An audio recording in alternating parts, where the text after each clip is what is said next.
Good morning once again, friends. We are done with section 100 yesterday and 100 కూడా చెప్పేసాను sir. చెప్పేశారు madam.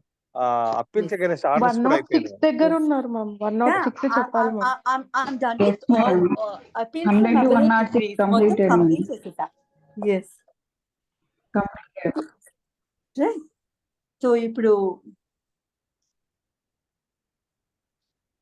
we'll deal with appeals from orders కూడా చెప్పేసాను, అయిపోయింది madam. I say Yes, that's we'll also deal with completed. general provisions relating to appeals. I'll Yes, take madam. 107, section 107. Okay? Yes madam. Chalo. Perfect. Straight away into the subject. I'll read 107 for you.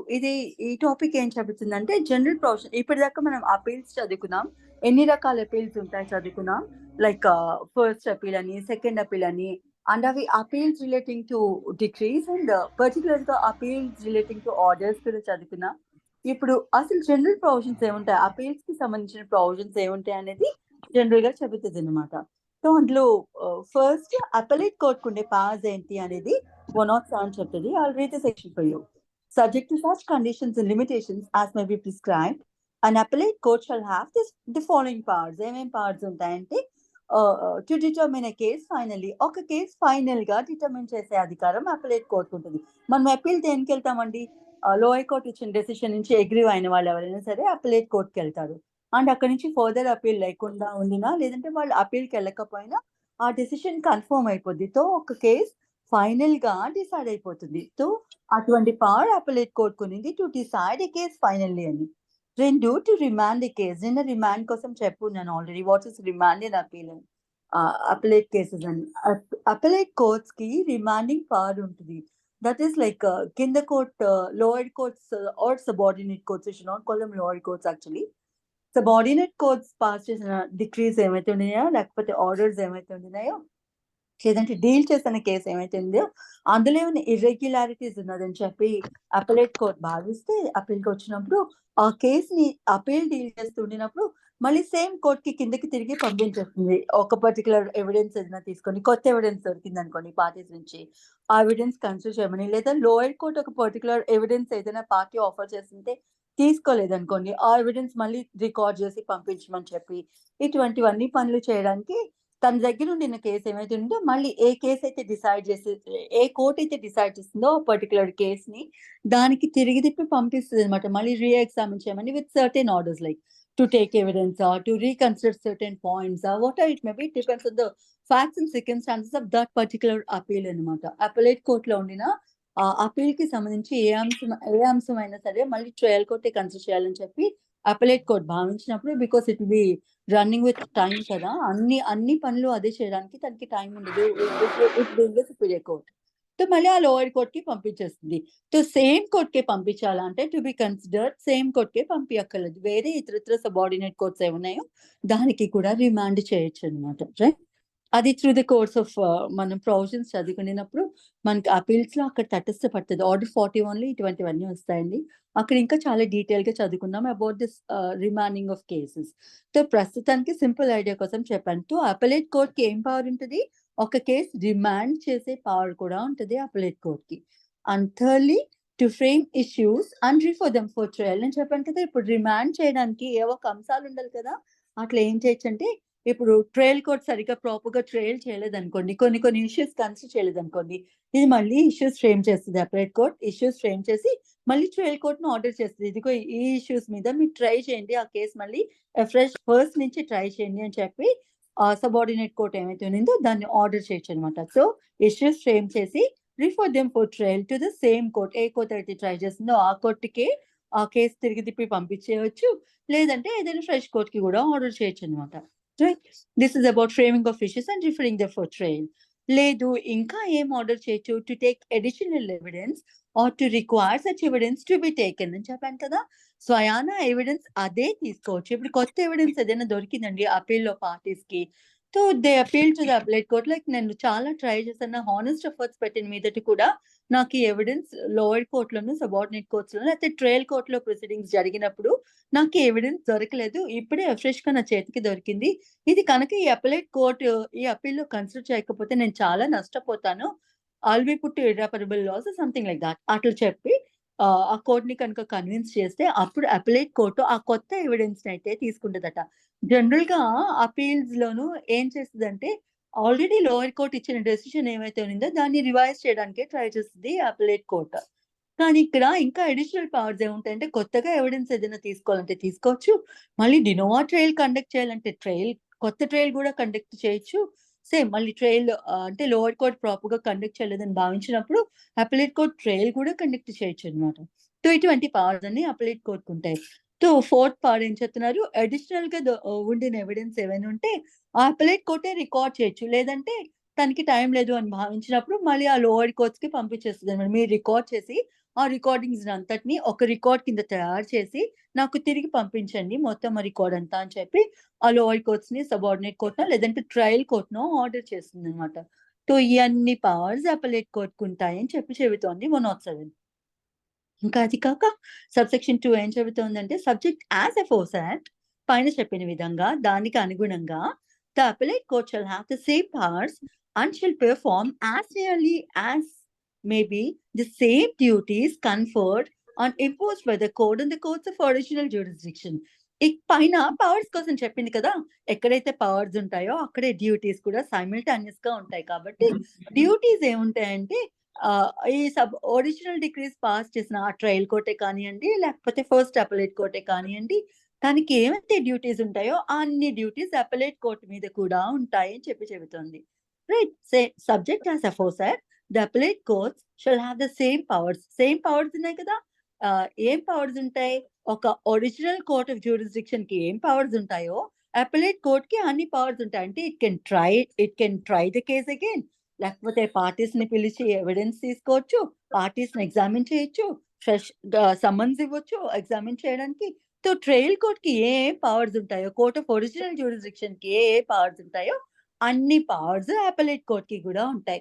Similarly original court కి ఏం duties ఉంటాయో అన్ని duties appellate court కి కూడా ఉంటాయి. మ్యూటాటిస్ మ్యూటాండిస్ మళ్ళీ ఏంటంటే according to the situation మార్పులు చేర్పులకి అనుగుణంగా అనమాట. For example trial court summons ఇచ్చి పార్టీని పిలిచి చేయాలని ఉంటుంది. ఇప్పుడు అపలేట్ కోర్టు అదే పని చేయాలని లేదు కదా. ఆల్రెడీ ఆ ప్రొసీడింగ్ కింద జరిగిపోతే మళ్ళీ సమన్స్ ఇచ్చి పార్టీని పిలవాల్సిన అవసరం లేకపోతే ఇవ్వక్కర్లేదు. దానికి రైట్ ఉండినా తనకి డ్యూటీ ఉండినా అదే పని చేయాలని లేదనమాట. సో ఏవి అయితే అవసరమో original court of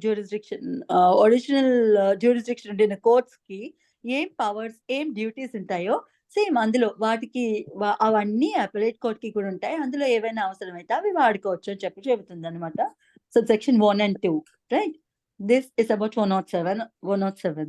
And then 108 చెప్తుంది procedure in appeals from appellate decrease and orders. Appellate decrease loan appellate orders కి సంబంధించి అపలేట్ కోర్ట్స్ తీసుకోవాల్సిన ప్రొసీజర్ ఏమిటి అనేది 108 చెబుతుంది. ఏం చెబుతుంది, the provisions of this part relating to appeals from original decrees shall so far as may apply to appeals. Appeal ఇంకా దేనికి అంటే అపీల్స్ ఒరిజినల్ డిక్రీస్ నుంచి వచ్చిన అపీల్స్ ని తీసుకున్నప్పుడు ఎట్లా ప్రొసీజర్ ఫాలో అవుతుందో సేమ్ అపలేట్ డిక్రీస్ లో అంటే first JCJ are sub courts నుంచి వచ్చిన డిక్రీస్ ఏవైతే ఉంటాయో వాటి మీద అపీల్స్ కి వినే రైట్ డిస్ట్రిక్ట్ కోర్ట్ ఉంటుంది. So district court will exercise appellate jurisdiction, అక్కడికి ఫస్ట్ అపీల్ వెళ్తుంది. సో దానికి కొన్ని పవర్స్ అండ్ డ్యూటీస్ ఉంటాయి కదా. సిమిలర్ గా అదే ప్రొసీజర్ ఉపయోగించి ఇప్పుడు అపలేట్ డిగ్రీ కనుకో, అపలేట్ డిగ్రీ అంటే ఇప్పుడు డిస్ట్రిక్ట్ కోర్ట్ ఇచ్చిన మళ్ళీ డిగ్రీ ఏమైతే ఉంటుందో అది అపలేట్ డిగ్రీ అవుతుంది. జేసీజే కోర్టో సబ్ కోర్టో ఇచ్చిన డిగ్రీ మీద అపీల్ కి వెళ్ళినప్పుడు దాని మీద విచారణ జరిపించి డిస్ట్రిక్ట్ కోర్టు ఏ డిగ్రీ అయితే పాస్ చేస్తుందో దాన్ని అపలేట్ డిగ్రీ అని పిలుస్తామని చెప్పాను కదా. సో అపలేట్ డిగ్రీస్ మీద కూడా మనం మళ్ళీ అపీల్ కి వెళ్ళొచ్చు అని చెప్పుకున్నాం టు ద హైకోర్ట్ అని కదా. సో అప్పుడు కూడా సేమ్ రైట్స్ అండ్ డ్యూటీస్ ఏ ఉంటాయా కన్సర్న్ కోర్ట్స్ కి అని చెబుతుంది. అండ్ ప్రొసీజర్ కూడా సేమ్ ప్రొసీజర్ అన్నట్టే అని చెబుతుంది. Right. The provisions of this part relating to appeals from original degrees. Appeals from original degrees కి సంబంధించిన ఏ ప్రొవిజన్స్ ఏ పార్ట్స్ లోను ఫస్ట్ చదువుకున్నామో 96 నుంచి 99A దాకా అవే మిగతా అపీల్ ఫ్రమ్ అపలేట్ డిగ్రీస్ కి అండ్ అపలేట్ ఆర్డర్స్ కి కూడా వర్తిస్తుంది. అదే ప్రొసీజర్ అని చెబుతోంది 108 అనమాట. The provisions of this part relating to appeals from original decrees shall so far as may be applied to appeals. ఇంకా ఏ appeals కి వర్తిస్తాయట అదే ప్రొసీజర్ ఫ్రమ్ అపలేట్ డిక్రీస్ నుంచి వచ్చిన ఇవి ఏమైతే ఉండినాయో అపీల్స్ ఏమైతే ఉండినాయో వాటికి కూడా వర్తిస్తాయి అనమాట. Or from orders made under this code or under any other special or local law in which a different procedure is not provided. ఇది కన్సిడరబుల్. ఇంకా ఇక్కడ ఏం చెప్తుందంటే ఏదైనా ఆర్డర్స్ ఇదే కోడ్ కింద వచ్చిన అంటే ఏమైనా ఏవే కోడ్స్ అయితే ఈ కోడ్ మెన్షన్ చేసిందో ఆ కోడ్స్ ఇచ్చిన ఆ కోడ్ ప్రకారం అంటే సివిల్ ప్రొసీజర్ కోడ్ లో ఉండిన కోడ్స్ ఏమైతే ఉన్నాయో కాన్స్టిట్యూట్ అయిన కోడ్స్ అవి పాస్ చేసిన ఆర్డర్స్ ఏమైతే ఉన్నాయో వాటికి కూడా సేమ్ ప్రొసీజర్. పైన డిక్రీస్ కోసం చదువుకున్నాం, ఇక్కడ ఆర్డర్స్ కోసం చదువుకున్నాం. సేమ్ ప్రొసీజర్ ఆర్డర్స్ కి కూడా వర్తిస్తుందట. ఏదైనా ఒక ఆర్డర్ అపీల్ చేసుకోవాలండి అప్పుడు అపీల్ టు డిక్రీకి ఎలా అంటే ప్రొవిజన్స్ వర్తిస్తాయో అపీల్ టు ఆర్డర్ కి కూడా అవే ప్రొవిజన్స్ వర్తిస్తాయని చెప్తున్నారు. ఇంకా దేనికి వర్తిస్తాయంటే ఇంకా ఇతరత్ర ఏమైనా చట్టాల్లోనూ స్పెసిఫిక్ గా ఒక ఆర్డర్ ఎలా ఎగ్జిక్యూట్ చేయాలో లేకపోతే ఆర్డర్ రిలేటెడ్ ప్రొవిజన్స్ ఏమైనా ఆ పర్టికులర్ చట్టాలు ఏమైనా మెన్షన్ చేయకపోతే అక్కడే చెప్పేస్తారు. ఇక్కడ ఏమైనా ఫర్దర్ ప్రొసీజర్ కావాలంటే మీరు సిపిసిలో ఉండే ప్రొసీజర్ రిఫర్ చేసుకోండి అని. For example Indian contract act అనో స్పెసిఫిక్ రిలీఫ్ యాక్ట్ అనో అక్కడ ఏం చెప్తాయంటే కొన్ని ప్రొవిజన్స్ అక్కడ అంతా proceedings according to will be done according to the civil procedure కోడే. ఇప్పుడు ఇంజంక్షన్ సూట్ స్పెసిఫిక్ రిలీఫ్ అడగాలన్నా సరే మనం ఒక సూట్ ఫైల్ చేసుకుంటాం. That will be according to the CPC only కదా. టు ఇండియన్ కాంట్రాక్ట్ యాక్ట్ లో మనకి ఏమైనా ప్రొవిజన్స్ కాంట్రాక్ట్ లో ఏమైనా వాయిలేట్ చేస్తే బ్రీచ్ ఆఫ్ కాంట్రాక్ట్ కి మళ్ళీ సూట్ ఫైల్ చేసుకోవాలంటే సూట్ ఎక్కడ ఫైల్ చేసుకోవాలి provisions according to the CPC. తో ఇతరత్ర ఏమైనా చట్టాల్లో స్పెసిఫిక్ ప్రొసీజర్ ఏదైనా చెప్పకుండా ఉండినప్పుడు ఈ సిపిసి వర్తిస్తుంది అని చెప్పి ఇది చెప్తోంది అనమాట. రైట్. మోర్ పర్టికులర్లీ అక్కడ ఆ చట్టాలు మెన్షన్ చేసి తీరాలి. ఇక్కడ ప్రొసీజర్ లేదు కాబట్టి ఆ ప్రొసీజర్ మీరు సిపిసి ప్రకారమే ఫాలో అవ్వండి ఆ కన్సర్న్ యాక్ట్స్ చెప్పినప్పుడు ఈ సిపిసి వర్తిస్తుంది, ఇదే ప్రొసీజర్ వర్తిస్తుంది అని చెప్పి ఈ క్లాస్ బి చెబుతోంది అనమాట. ఇస్ ఇస్ క్లియర్ అండి? Yes madam. So 107 and 108 are done. ఇవి general provisions relating to appeals. So మనం అపీల్స్ ఫ్రమ్ ఒరిజినల్ డిక్రీస్ చదువుకున్నాం, అంటే ఫస్ట్ అపీల్ చదువుకున్నాం ఈ పార్ట్లో. ఇంకా అపీల్స్ ఫ్రమ్ అపలేట్ డిక్రీస్ అంటే సెకండ్ అపీల్ కోసం కూడా చదువుకున్నాం మనం. ఇంకా అపీల్స్ ఫ్రమ్ ఆర్డర్స్ కి సంబంధించిన ప్రొవిజన్స్ చదువుకున్నాం. ఇంకా అపలేట్ కోర్ట్స్ ఉండిన పవర్స్ అండ్ డ్యూటీస్ ఏంటో చదువుకున్నాం. ఇంకా ఫైనల్ గా మిగిలిన కాన్సెప్ట్ ఏముంటది పార్ట్లో అంటే అపీల్స్ టు సుప్రీం కోర్ట్. ఇంకా this is the final appeal కదా, అల్టిమేట్ అపీల్ కదా మన కంట్రీలోన హైయెస్ట్ కోర్ట్ సుప్రీం కోర్ట్ కాబట్టి ఇంకా హైకోర్ట్ నుంచి అగ్రీ అయిన పార్టీస్ ఎవరైనా ఉండుంటే అపీల్ కి దేనికి వెళ్ళొచ్చు అంటే సుప్రీం కోర్ట్ కి వెళ్ళొచ్చు. సో ఇప్పుడు ఆ ప్రొవిజన్స్ చదువుదామండి. Subject to the provisions I'm reading 109. Subject to the provisions in chapter 4 of part 5 of the constitution. అంటే ఈ part 5 of chapter 4 ఏం డీల్ చేస్తుందంటే సుప్రీం కోర్ట్ యూనియన్ జ్యుడిషియరీ కోసం డీల్ చేస్తుంది అనమాట. మోర్ పర్టికులర్లీ సుప్రీం కోర్ట్ కోసం.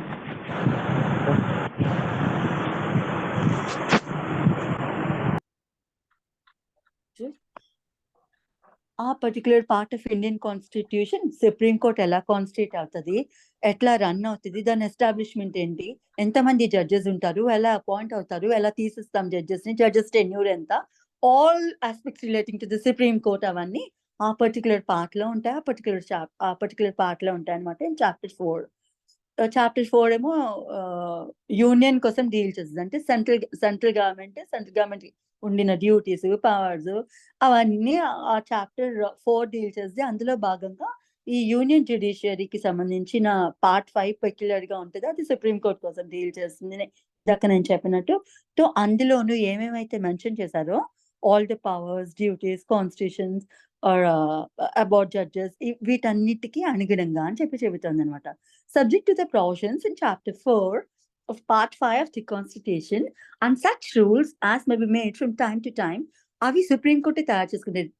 High court కి supreme court కి స్పెషల్ పవర్స్ ఏముంటాయంటే వాటి రెగ్యులరైజేషన్ కి సంబంధించిన రూల్స్ ఆ పర్టికులర్ కోర్ట్సే ఫ్రేమ్ చేసుకునే అధికారం ఈ చట్టం ఇస్తుంది అనమాట. రైట్. దీని ప్రిసీడింగ్ చాప్టర్ లోనే మనకి దొరుకుతాయి like rules relating to the high courts అని మనం ఇక్కడ చదువుకుంటాం. సిమిలర్లీ సుప్రీం కోర్ట్ కి కూడా తన రూల్స్ తను ఫ్రేమ్ చేసుకునే రైట్ తనకు ఉంటుంది అనమాట.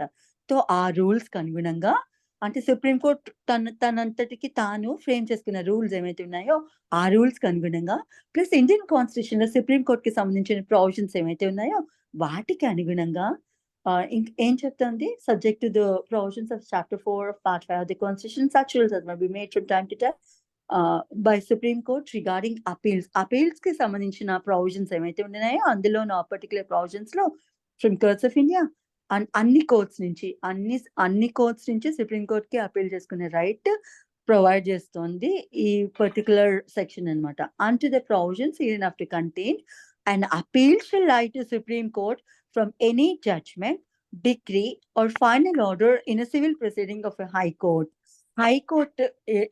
హైకోర్ట్ నుంచి వచ్చిన ఏ జడ్జ్మెంట్ అయినా, డిగ్రీ అయినా, ఫైనల్ ఆర్డర్ మీద అయినా సరే సుప్రీం కోర్ట్ కి అపీల్ కి వెళ్ళవచ్చు అని చెప్పి 109 చెప్తుంది. ప్రొవైడెడ్ ఇంకా కొన్ని ఇది చెప్తుంది అనమాట. Provided the high court సర్టిఫైస్ that the case involves a substantial question of law of general importance. నేను చెప్పాను కదా what a substantial question of law is, and ఆ సబ్స్టాన్షియల్ క్వశ్చన్ ఆఫ్ లా చాలా పర్టికులర్ గా జనరల్ పబ్లిక్ ఇంపార్టెన్స్ కి related గా అయ్యింది అని చెప్పి హైకోర్టు సర్టిఫై చేస్తేనే ఆ పర్టికులర్ అపీల్ సుప్రీం కోర్ట్ కి వెళ్తుంది.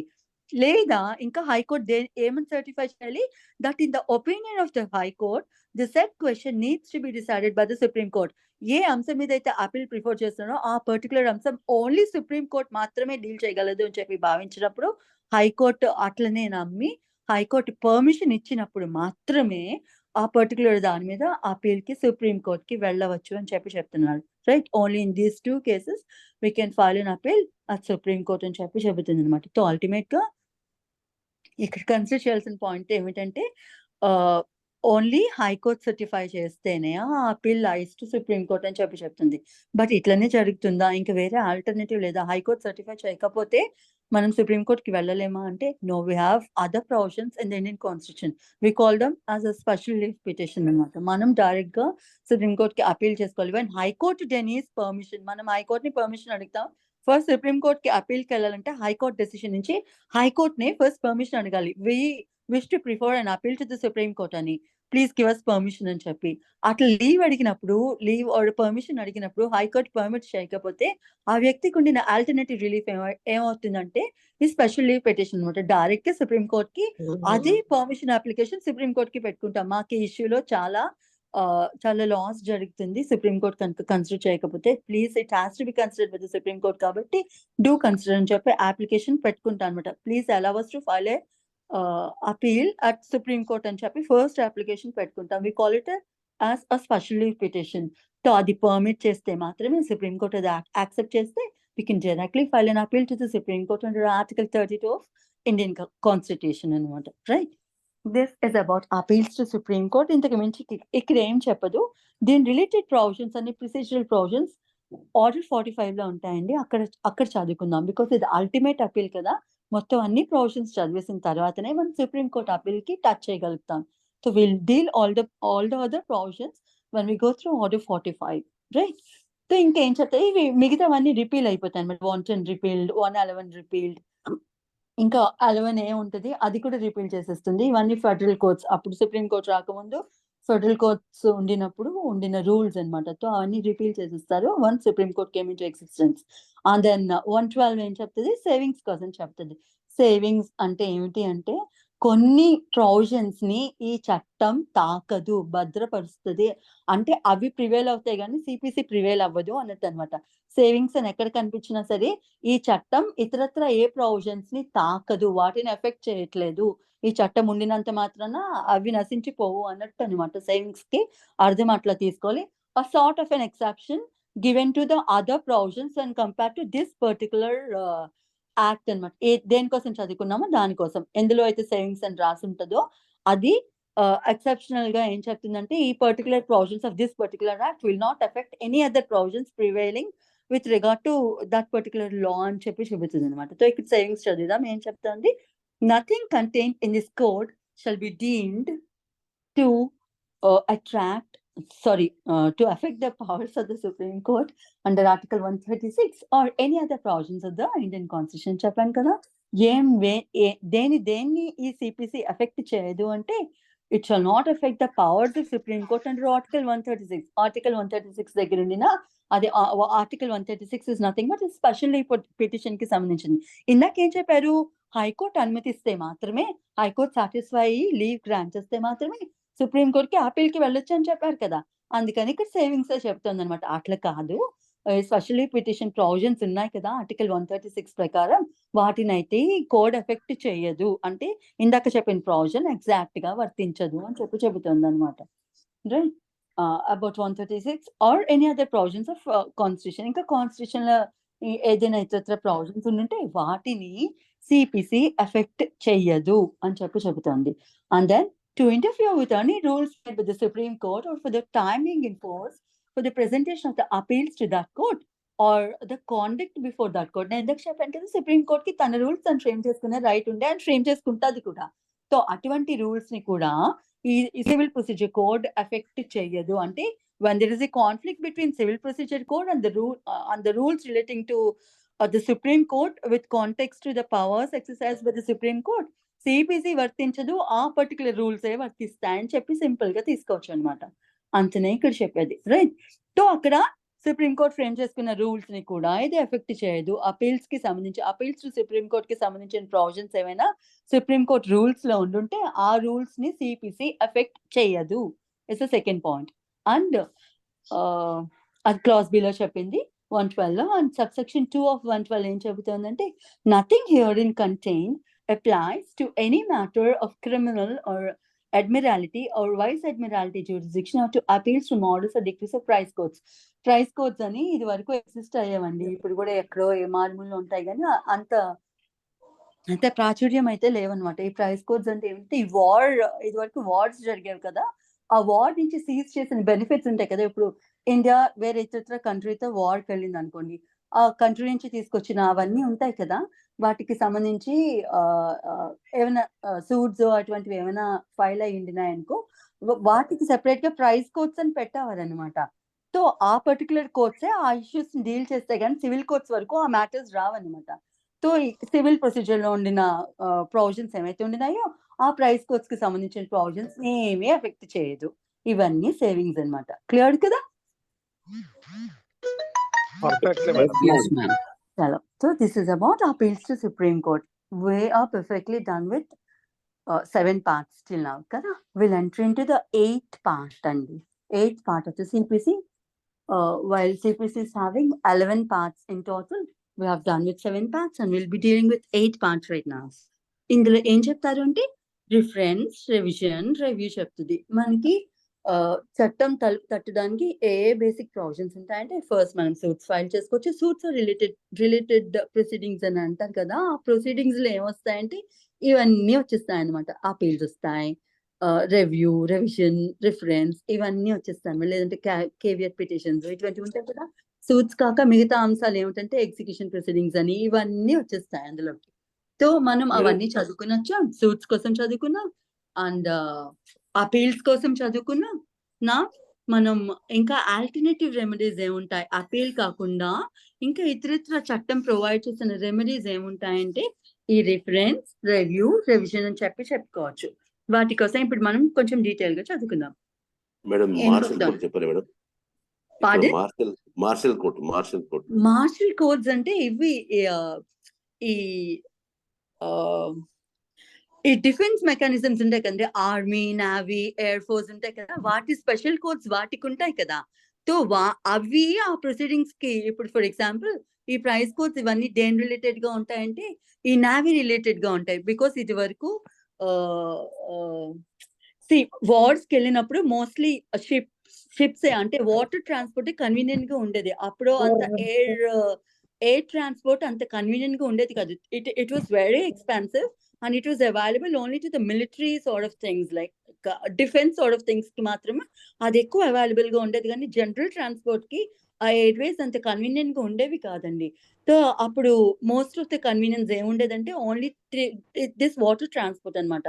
సో అప్పుడు అక్కడ మనం కన్సిడర్ చేయాల్సింది ఏమిటంటే ఈ నావీ అంటే ఈ what I mean to say like యుద్ధాలకి అయ్యి వెళ్ళినప్పుడు ఆ షిప్స్ లోను అక్కడ వాళ్ళు గెలుచుకున్నవి ఏమైతే ఉండినాయో అవన్నీ ఇండియాకి తెచ్చుకునేవారు కదా. తెచ్చుకున్నప్పుడు వాటికి సంబంధించిన ఏమైనా ప్రొసీడింగ్స్ అంటే ఎవరైనా క్లెయిమ్ చేస్తున్నారు అనుకో, ఇది నా ప్రాపర్టీయో ఇది నాకు చెందాలనో ఏదైనా అట్లా క్లెయిమ్ చేస్తున్నారు అనుకో, ఆ ప్రైజెస్ రిలేటెడ్ ఏమైనా ఇష్యూస్ తలెత్తినప్పుడు అవన్నీ డీల్ చేయడానికి ప్రైస్ కోర్ట్స్ అని పెట్టారు. అవి సివిల్ కోర్ట్స్ కి ఇవ్వలేదు ఆ జ్యూరిస్డిక్షన్ అనమాట. సో ఆ వార్ రిలేటెడ్ థింగ్స్ ఏమైతే ఉండినాయో అవి డీల్ చేయడానికి సివిల్ కోర్ట్స్ కి రైట్ ఇవ్వలేదు, సెపరేట్ కోర్ట్స్ పెడతారనమాట. సో అటువంటి కోర్ట్స్ కి సంబంధించిన నిబంధనలు ఏవైతే ఉంటాయో అవి ఆ పర్టికులర్ కోర్ట్స్ చూస్తాయి కానీ సిపిసి ఎఫెక్ట్ చేయదని చెప్తుంది. అండ్ ఈ మార్షల్ కోర్ట్స్ ఏమిటంటే air force, navy act, air force act ఇవి ఉంటాయి కదా, ఆర్మీ యాక్ట్, వాటి ప్రకారం వాళ్ళు కాన్స్టిట్యూట్ చేసుకున్న కోర్ట్స్ ఏమైతే ఉంటాయో వాటిని మనం మార్షల్స్ అని చెప్పి పిలుస్తాం. ఓకేనా? Okay madam. So yes, if we are Reference, done madam. with, yes we are done, yes we are done with that. ఇంకా మనం ఇప్పుడు రిఫరెన్స్ కోసం తెలుసుకుందాం. Reference is dwelt under section 113. ఇంకా దీనికి కనెక్టెడ్ ఆర్డర్ ఉంటుంది. ఏం ఆర్డర్ ఎవరైనా చెప్పగలుగుతారా అండి? 46 madam. Yes, very good. So orders కోసం తర్వాత చదువుకుందాం. ముందు అసలు will basically know what this reference is like. ఏం చెప్తుంది?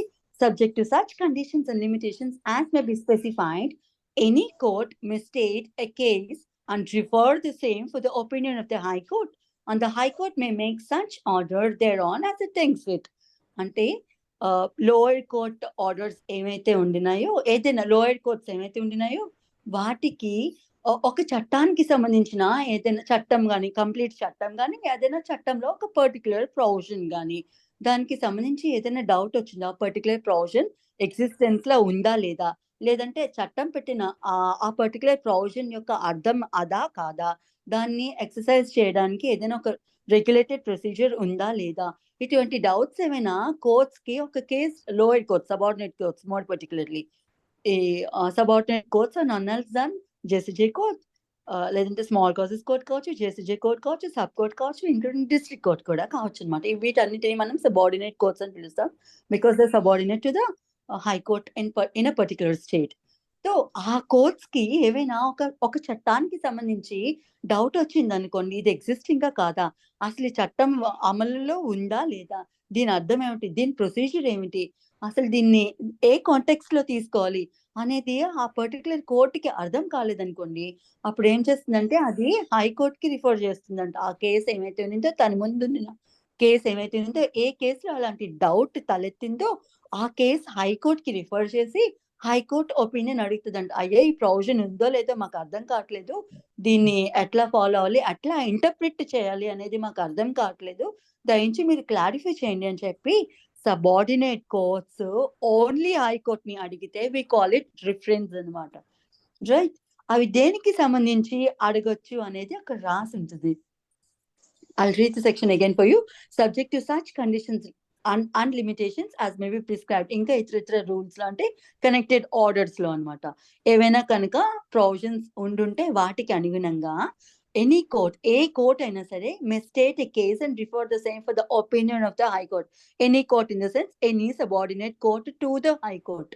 అది ఏదైనా తన ముందు ఉండిన కేసుని హైకోర్టుకి స్టే చేసి అంటే పంపిస్తుంది అనమాట. పంపించి దాన్ని రిఫర్ ద సేమ్. ఎందుకు పంపిస్తుంది అంటే for the opinion of the high court. High court opinion చెప్పమని అడుగుతూ ఆ కేసుని హైకోర్టుకి పంపిస్తుందట.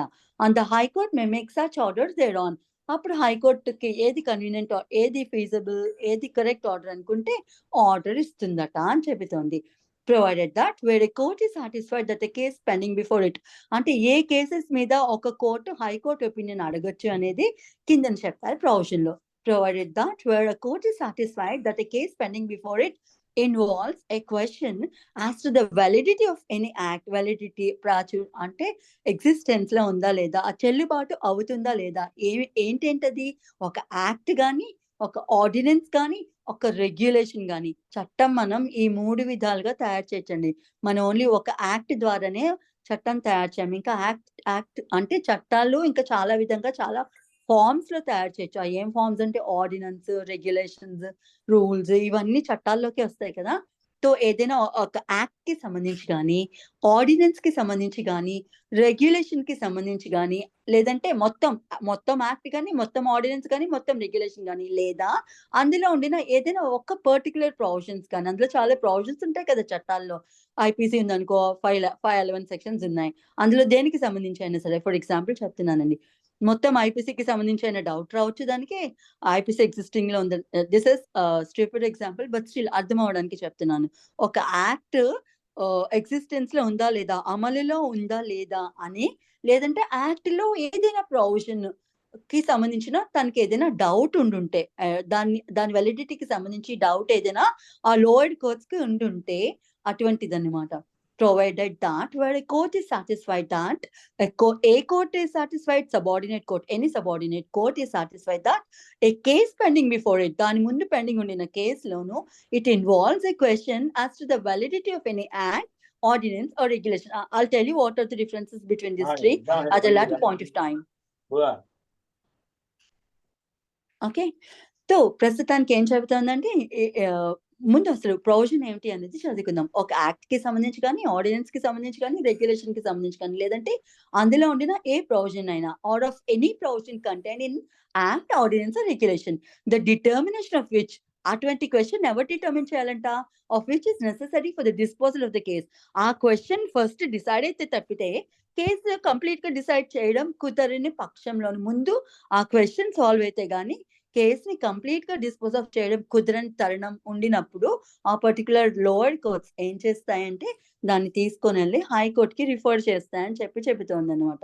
రిఫర్ చేసి ఇది మాకు అర్థం కాలేదు, మా ముందు ఈ ప్రశ్న తలెత్తింది, మీరే క్లారిఫై చేయండి అని చెప్పి ఆ హైకోర్టుని అడుగుతుందంట, concern హైకోర్టుని. And is of opinion that such act, ordinance or regulation or provision is invalid or inoperative. ఒకటి అది ఎగ్జిస్టెన్స్ లో ఉందా లేదా అని, లేదా అది ఇన్వాలిడా లేదా ఇనాపరేటివ్ గా ఉందా, చాలా కాలం నుంచి అది ఆపరేషన్ లో లేదా అనే డౌట్ ఏదైనా తలెత్తినప్పుడు అటువంటి ఇష్యూని హైకోర్టుకి రిఫర్ చేసి అడుగుతుంది అని చెప్తుంది. But has not been so declared by the high court in which the court is subordinate or by the supreme court. అది ఎలాంటి క్వశ్చన్ అయి ఉండాలంట, ప్రీవియస్ గా దాని మీద ఏ హైకోర్టు కానీ సుప్రీం కోర్టు కానీ క్లారిఫికేషన్ ఇచ్చి ఉండకూడదు. క్లారిఫై ఇస్తే ఆల్రెడీ క్లారిఫైడ్ కాబట్టి అక్కడికి వెళ్ళి అదేం డిసిషన్ ఇచ్చిందో అది చూసుకోవచ్చు కదా. కానీ అటువంటి ఇష్యూ మీద ఇది వరకు ఎప్పుడు హైకోర్టు ఏం డెసిషన్ ఇవ్వలేదు. అండ్ సిమిలర్లీ సుప్రీం కోర్ట్ కూడా అటువంటి ఇష్యూని ఎప్పుడు టచ్ చేసి లేదనమాట. సో అటువంటి ఫ్రెష్ ఇష్యూ కనుక సబార్డినేట్ కోర్ట్స్ ముందు తలెత్తితే ఒక కేసు డీల్ చేస్తున్నప్పుడు అది సాల్వ్ చేసుకోలేవు కనుక హైకోర్టు ఒపీనియన్ కి ఆ పర్టికులర్ కేసు రిఫర్ చేసి డెసిషన్ ఇవ్వమని హైకోర్టుని అడుగుతాయి అనమాట. సో హైకోర్టు ఏం డెసిషన్ ఇస్తే ఆ పర్టికులర్ క్వశ్చన్ కి సంబంధించి ఈ సబార్డినేట్ కోర్ట్స్ వాటినే ఫాలో అవుతాయి. సో ఆ ప్రాసెస్ ఏమైతే నిందో అట్లా సబార్డినేట్ కోర్టు తనకి ఒక యాక్ట్ వ్యాలిడ్ గా ఉందా లేదా, ఇన్వాలిడ్ గా ఉందా అనేది తెలియనప్పుడు ఆ పర్టికులర్ కోర్టు ఏ హైకోర్టు జ్యూరిస్డిక్షన్ లోకి వస్తాయో ఆ హైకోర్టుకి ఆ కేసుని పంపించి సజెషన్ అడుగుతుంది అని చెబుతోంది రిఫరెన్స్. అట్లా చేసే ప్రొసీజర్ నే రిఫరెన్స్ అని అంటారు. ఈ రిఫరెన్స్ క్లియర్ అండి? ఇప్పుడు if anyone doesn't know what are the differences between an act, ordinance and regulation is, I'll make it a bit clear. నేను మరి ఓవర్ ఎక్స్ప్లెనేటరీగా ఏం చెప్పాను కానీ, యాక్ట్ వినో చట్టంలో పార్లమెంట్ లోని either of the houses introduce చేస్తాడు. బోత్ ద హౌసెస్ వాటిని approve చేసి ప్రెసిడెంట్ అప్రూవల్ కి పంపించి ప్రెసిడెంట్ అప్రూవల్ ముద్ర వేస్తే దాని మీద from that day it will become a law and we call that as an act. దాన్ని చట్టం అని చెప్పి పిలుస్తాం. Then what is this ordinance and what are this regulations అంటే, ఆర్డినెన్స్ కూడా ఒక రకమైన చట్టమే. కానీ అది ఎప్పుడు తయారు చేస్తారు, ఎవరు తయారు చేస్తారంటే, పార్లమెంట్ సెషన్స్ లో ఉండనప్పుడు ఆంటీ టైం ఉంటుంది. పార్లమెంట్ ప్రతి సంవత్సరం ఓన్లీ 2 సందర్భాల్లో మాత్రమే సెషన్స్ లో కూర్చుంటుంది. సమ్మర్ సెషన్, వింటర్ సెషన్ అని ఉంటుంది. ఇది అందరికీ తెలుసు కదా. సో పార్లమెంట్ సెషన్ లో లేనప్పుడు ఆ ఆంటీ టైం ఉంటుంది కదా, మీన్ టైం, అప్పుడు ఏమన్నా సడన్ గా చట్టం చేయాల్సి వచ్చాయి ఒక టాపిక్ కి సంబంధించి, అప్పుడు ఎవరు చేస్తారు?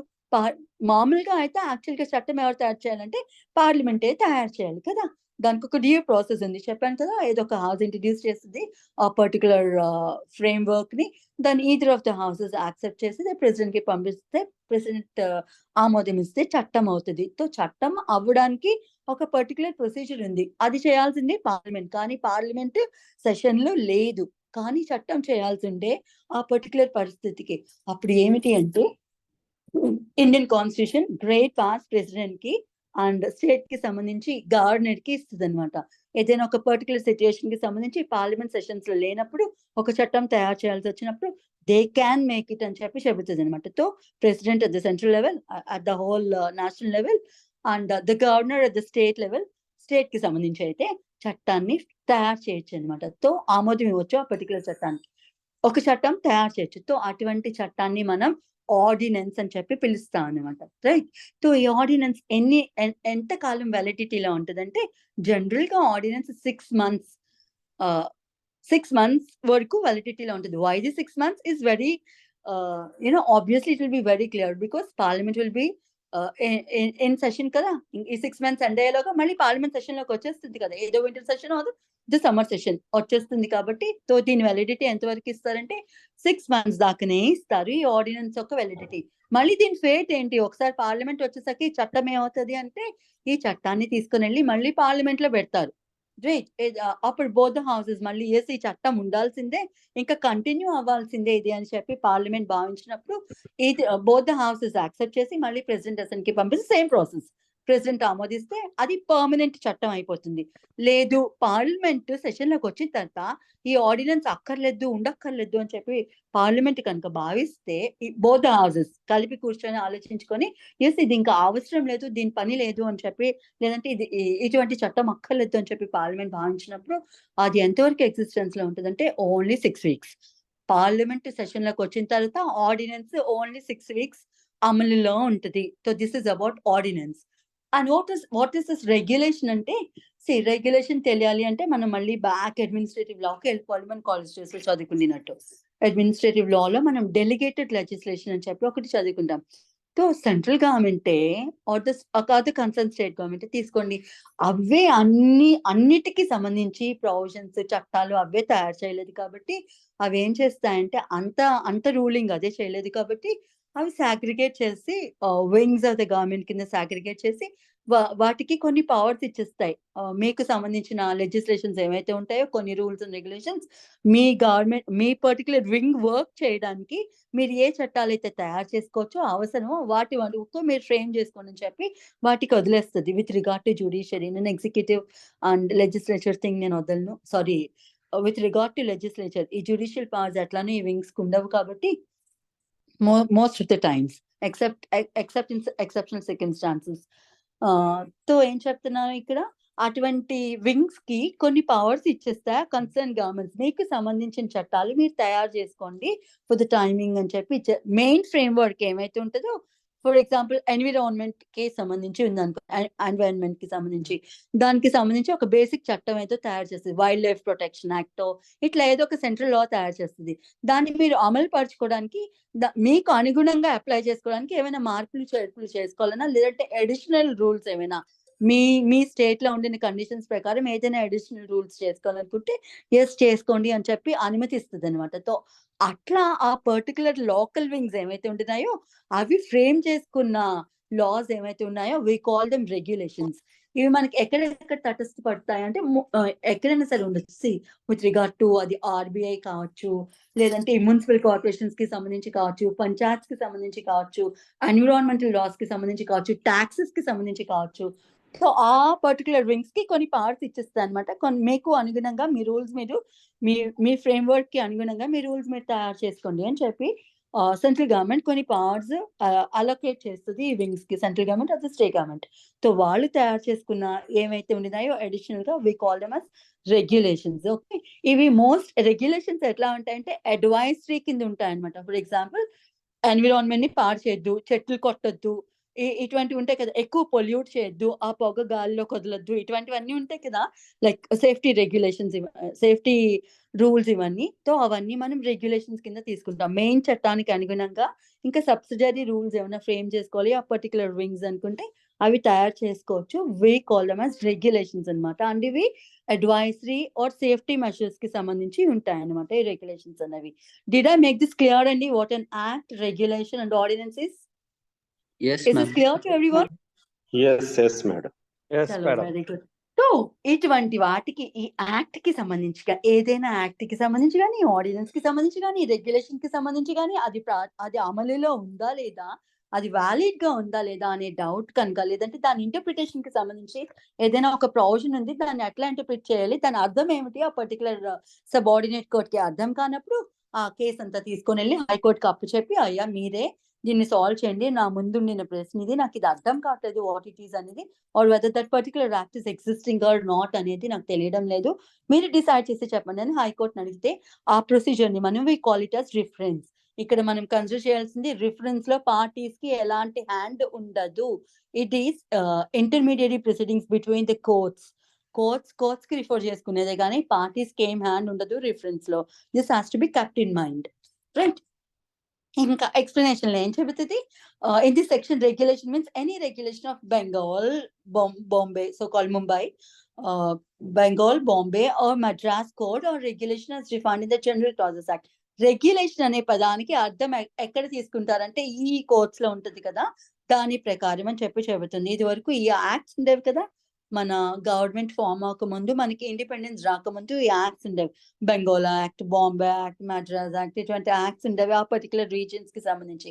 సో అందులో నేను చెప్పాను కదా, again it deals with delegated legislation. ఆ బ్రిటిష్ గవర్నమెంట్ కూడా పర్టికులర్ వింగ్స్ కి పవర్స్ ఇచ్చేసి మీరు తయారు చేసుకోండి మీ ఏరియాకి సంబంధించి అని చెప్పి వదిలేస్తుంటే, వాటి ప్రకారం తయారు చేసుకున్న లాస్ ఏవైతే ఉన్నాయో we call them as regulation అని చెప్పి ఎక్స్ప్లెనేషన్ చెప్తుంది. అండ్ ఇంకా రెగ్యులేషన్ కింద ఏమేమి వస్తాయంటే, ఈ జనరల్ క్లాసెస్ యాక్ట్ కూడా రెగ్యులేషన్ అనే దాన్ని వివరిస్తుంది, డిఫైన్ చేస్తుంది.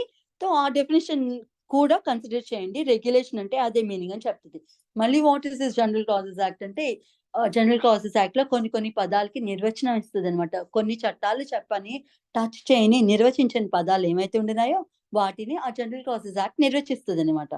So one of it is this regulation అనమాట. రెగ్యులేషన్ కూడా general classes act definition provide చేస్తుంది. అదేం చెప్తుంది అంటే, regulation is nothing but regulation made by the president and article 240 or 243 of Indian constitution అని చెప్పి చెప్తుంది. అంటే ఈ 240 ఏమో 240 ఇండియన్ జ్యుడిషియరీకి సంబంధించి ప్రెసిడెంట్, గివ్ మీ సెకండ్, 240 దేనికి సంబంధించిందంటే అండమాన్ నికోబార్ కి సంబంధించి ఇలాగా ఒక 5 kind of ఐలాండ్స్ ఉంటాయి కదా, మనకి యూనియన్ టెరిటరీస్ ఉంటాయి, ఐలాండ్స్ కాదు, what we call them union territories ని ఏదో అంటారు తెలుగులో, కేంద్ర పాలిత ప్రాంతాలు సంథింగ్, రైట్?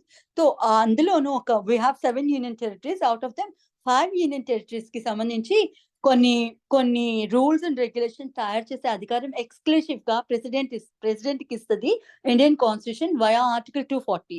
సో వాటికి సంబంధించిన ప్రెసిడెంట్ ఏమైనా చట్టాలు తయారు చేస్తే వాటిని రెగ్యులేషన్ కింద కన్సిడర్ చేయండి. అండ్ అవి ఏవేవి అని ఇంకా డీటెయిల్ గా అడిగితే Andaman Nicobar islands, Lakshadweep, Dadar and Nagar Haveli, Pondicherry and ఇంకోటి చండీగఢ్, డామన్ అండ్ దయు, ఈ 5 వాటికి మాత్రం సంబంధించి కొత్త లాస్ ఏమైనా తయారు చేసే అధికారం ప్రెసిడెంట్ కి ఇస్తుంది ఆ పర్టికులర్ ఆర్టికల్ 240 అనమాట. సో ఆ 240 కింద ప్రెసిడెంట్ ఏమైనా కనుక చట్టాలు తయారు చేస్తే ఆ యూనియన్ టెరిటరీస్ కి సంబంధించి అవన్నీ రెగ్యులేషన్స్ అవుతాయి, అదొక పాయింట్. ఇంకా 243 కింద కూడా ప్రెసిడెంట్ కి స్పెషల్ పవర్స్ ఇస్తాయి కొన్ని, ప్రెసిడెంట్ కి కాదు, గోవా ప్రెసిడెంట్ కి plus obviously the concern governments కి కూడా పవర్స్ ఇస్తాయి. 243 బేసిక్ గా ఓన్లీ పంచాయత్ రాజ్ సిస్టమ్ కి సంబంధించి ఉంటాయి. అంటే పంచాయతీస్ కి కొన్ని రూల్స్ అండ్ రెగ్యులేషన్స్, వాటి ఫ్రేమ్ వర్క్ వాటికి ఉంటది కదా ఆ లోవర్ లెవెల్లో. సో దాని రూల్స్ అండ్ రెగ్యులేషన్స్ అవి చేసుకోమని, దాని ప్రొసీడింగ్స్ అన్నిటిని అవి చేసుకోవడానికి కొంత చట్టం తయారు చేసి ఇస్తుంది అనమాట. చట్టం తయారు చేసుకోవడానికి కూడా వాటికి పర్మిషన్ ఇస్తుంది. సో అవన్నిటినీ కూడా రెగ్యులేషన్స్ కింద తీసుకోండి అని చెప్పి జనరల్ క్లాసెస్ యాక్ట్ డిఫైన్ చేస్తుంది అక్కడ. So this is about the definition of regulation in the general classes act.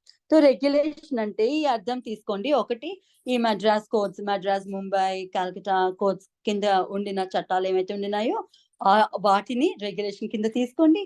ఇంకా ప్రెసిడెంట్ ఈ ఆర్టికల్ 240 కింద తయారు చేసిన చట్టాలు ఏమైతే ఉన్నాయో వాటిని కూడా రెగ్యులేషన్ కింద తీసుకోండి. నెక్స్ట్ ఈ పంచాయత్ రాజ్ కి స్పెషల్ పవర్స్ ఇస్తూ చట్టాలు తయారు చేసుకోమని చెప్తాం కదా, అవి తయారు చేసుకున్న చట్టాలు కూడా రెగ్యులేషన్ అనే పిలుస్తామని చెబుతోంది. మోర్ పర్టికులర్లీ ఈ ఎక్స్ప్లెనేషన్ లో section 113. So could I make reference clear? Yes, madam. Yes, madam. Yes, madam. చలో this is Madam, about regulations, TRAI regulations, IRDA regulations, statutory bodies ఇచ్చేవి regulations కింద వస్తాయి. ఆబ్వియస్లీ అండి, రైట్. సో Yes, మేడం ఒకసారి యూటీలు చెప్పరా madam? Union territories. Union territories ఏమేంటనా మనకి ఎందుకు ఏం తెలుస్తాయి కదా, బట్ శ్రీ చెప్తాను రాసుకోండి. అండమాన్ అండ్ నికోబార్ ఐలాండ్స్, లక్షద్వీప్, దీంతో రెండు వస్తాయి, దాదర్ నాగర్ హవేలీ, డామన్ అండ్ దయు, రైట్. ఈ రెండు, ఇది కాక Puducherry, previous it is called Pondicherry. ఈ ఐదు యూనియన్ టెరిటరీస్ కి సంబంధించి కొన్ని లాస్ తయారు చేసే ఎక్స్క్లూసివ్ అధికారం ప్రెసిడెంట్ కి ఇస్తుంది ఇండియన్ కాన్స్టిట్యూషన్. సో అలా ప్రెసిడెంట్ తయారు చేసిన చట్టాలను ఏమంటారు? రెగ్యులేషన్స్ అని పిలుస్తారు అని చెప్పి జనరల్ ప్రాసెస్ యాక్ట్ నిర్వచిస్తుంది, రైట్. Okay madam. క్లియర్ అండి? Yes, madam. Okay, now we'll go to review 63. I'll do with this. If your people okay with this, with your timings, I'll complete 114 and 115 too, and it may take another half an hour. Okay with it? yes, Yeah, madam. please, madam. Chalo, very okay good. Madam. Okay madam. So 114 ఏం చెప్తుందంటే review కోసం చెబుతుంది అనమాట. Review అంటే ఏమిటి? Subject as opposite any person considering himself aggrieved, ఏ person అయితే aggrieve అయి ఉన్నారో దేనికి సంబంధించట, by a decree or order from which an appeal is allowed by this court but from which appeal is not preferred. ఒక పార్టీకి appeal చేసుకునే right ఈ కోడ్ ఇచ్చింది, బట్ స్టిల్ ఆ పార్టీ అపీల్ కి వెళ్ళలేదు, whatever be the reason. Appeal right ఉండే, but still ఆ పార్టీ అపీల్ కి వెళ్ళలేదు. అలాంటి టైంలో రివ్యూ ప్రిఫర్ చేసుకోవచ్చు. లేదా by decree or order from which no appeal is allowed by this code. నేను చెప్పాను కదా, ఎక్కడెక్కడైతే అపీల్ ఈ కోడ్ అలౌ చేయదో then please mute your Anil garu. Horrible thing. Wait, I'll come back. So clause below చెప్తుంది, by a decree or order from which an appeal is allowed by this appeal, no appeal is allowed. అంటే చట్టం appeal allow చేయలేదు. CPC నేను last class లోనే చెప్పుండినా, ఎక్కడెక్కడైతే appeal allow చేయదో దాన్ని alternative remedy కింద ఈదో review అయినా పర్మిట్ చేస్తుంది, రివిజన్ అయినా పర్మిట్ చేస్తుంది. అంతేగాని క్లూలెస్ గా వదిలేదు పార్టీస్ ని. సో ఈ రివ్యూ ఎప్పుడెప్పుడు రివ్యూకి వెళ్ళొచ్చు, రివ్యూ అంటే ఏమిటి తర్వాత చూద్దాం.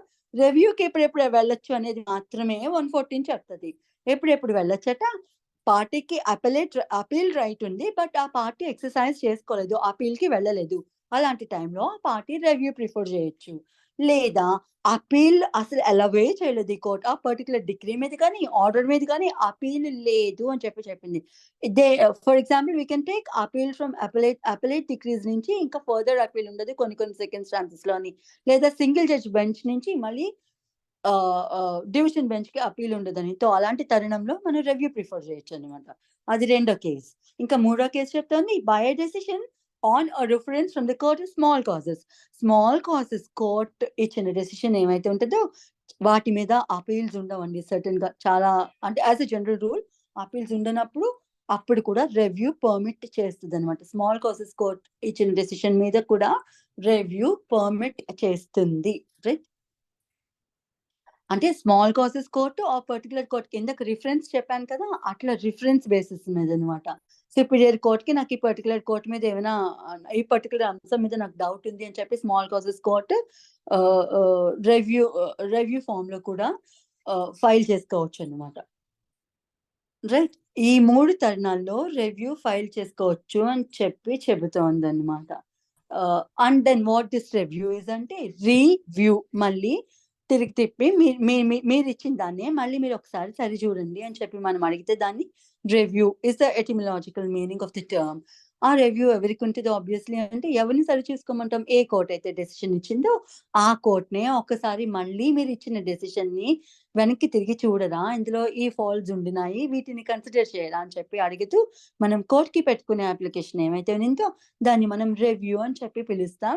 And review lies to the same court. A court అయితే డిగ్రీ ఆర్డర్ జడ్జ్మెంట్ పాస్ చేసిందో ఆ పర్టికులర్ కోర్ట్ ని మళ్ళీ తను ఇచ్చిన డెసిషన్ ని ఒకసారి మళ్ళీ చూడమని చెప్పి మనం తన్ని అడుగుతుంటే దాన్ని మనం రివ్యూ అని చెప్పి పిలుస్తాం అనమాట. తో రివ్యూలైజ్డ్ ద సేమ్ కోర్ట్ అండ్ ఏ అంశాల మీద అంటే చెప్పుకున్నాం. ఏ అంశం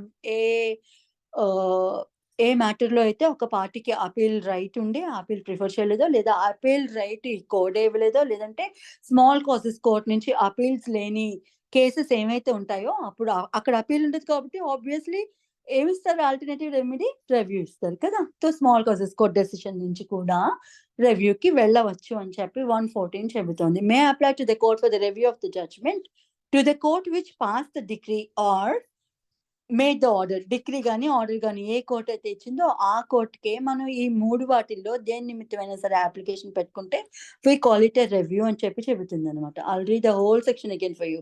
subject as aforesaid, any person considering himself aggrieved by a decree or order from which appeal is allowed by this court, but no appeal is made, no appeal is preferred, right?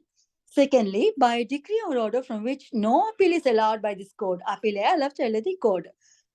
Thirdly, by decision on reference from a small causes court ఇచ్చిన decision ఏమైతే దాని మీద మళ్ళీ తిరిగి తిప్పి చూడమని ఆ decision ని. సో వీటి నిమిత్తం ఆ కన్సర్న్ అగ్రీవ్డ్ పార్టీ ఎవరైతే ఉన్నారో may apply for a review of the judgment to the court. తను ఇచ్చిన జడ్జ్మెంట్ ఏమైతే ఉంటే మళ్ళీ అదే కోర్ట్ని ఒకసారి సరి చూడమని చెప్పి అప్లికేషన్ పెట్టుకుంటాం అనమాట. ఏ కోర్ట్కి పెట్టుకుంటాం అంటే to the court which pass the decree or that particular order and the court may make such order thereon sitting seat. అట్లా పెట్టుకున్న అప్లికేషన్ మీదట ఆ కోర్ట్ ఏ ఆర్డర్ ఫిట్ అనుకుంటే అటువంటి ఆర్డర్ పాస్ చేస్తుంది అని చెప్పి చెప్తుంది. ఇంతే చెబుతుంది రివ్యూ కోసం. దీనికి మళ్ళీ కనెక్టెడ్ ఆర్డర్స్ ఉంటాయి, దాంట్లోనే ప్రొసీజరల్ ఆస్పెక్ట్స్ అన్ని ఉంటాయండి. We'll read them over there, right? And then we'll go into ఇంకా రివ్యూకి సంబంధించి ఏం డౌట్ లేదు కదా మేడం ఏబి సేమ్ ఏం డిఫరెన్స్ ఏమా?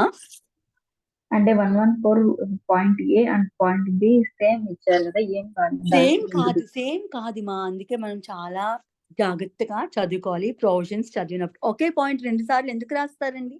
I'll read it for you. ఏం చెప్తున్నారు క్లాజ్ ఏలో? by a decree or order from which an appeal is allowed. Appeal కి అలౌ చేసింది అంటే నువ్వు అపీల్ చేసుకొని పార్టీకి రైట్ ఇచ్చింది కోడ్, ఈ అంశాల మీద మీరు అపీల్కి వెళ్ళొచ్చని. కానీ ఆ పార్టీ ఏదో ఒక కారణం మూలంగా అపీల్ కి వెళ్ళలేదు, అపీల్ టైం అయిపోయింది, అపీల్కి అసలు ఛాన్సే లేదు అతనికి. ఈ సర్టిసైడ్ పిటిషన్లు ఇవన్నీ వేసుకొని కూడా అపీల్ టైం అంతా అయిపోయి అపీల్ ప్రిఫర్ చేయలేదు అనుకో, లేదా సెటిసైడ్ చేసుకునే టైం కూడా ఉండే, బట్ స్టిల్ ఆ పార్టీ అపీల్ వద్దనుకున్నారు. ఎందుకంటే అపీల్ డిసైడ్ అవడానికి చాలా టైం పడుతుంది కంపేర్ టు రివ్యూ. ఎందుకంటే అపీల్లోనూ మళ్ళీ ప్రొసీడింగ్స్ అన్ని తిరిగి స్టార్టింగ్ నుంచి అన్ని చూస్తుంది ఆ పర్టికులర్ కోర్ట్, చూడాల్సిన పరిస్థితి ఉంటే. గివ్ మీ మూమెంట్ అని have some water.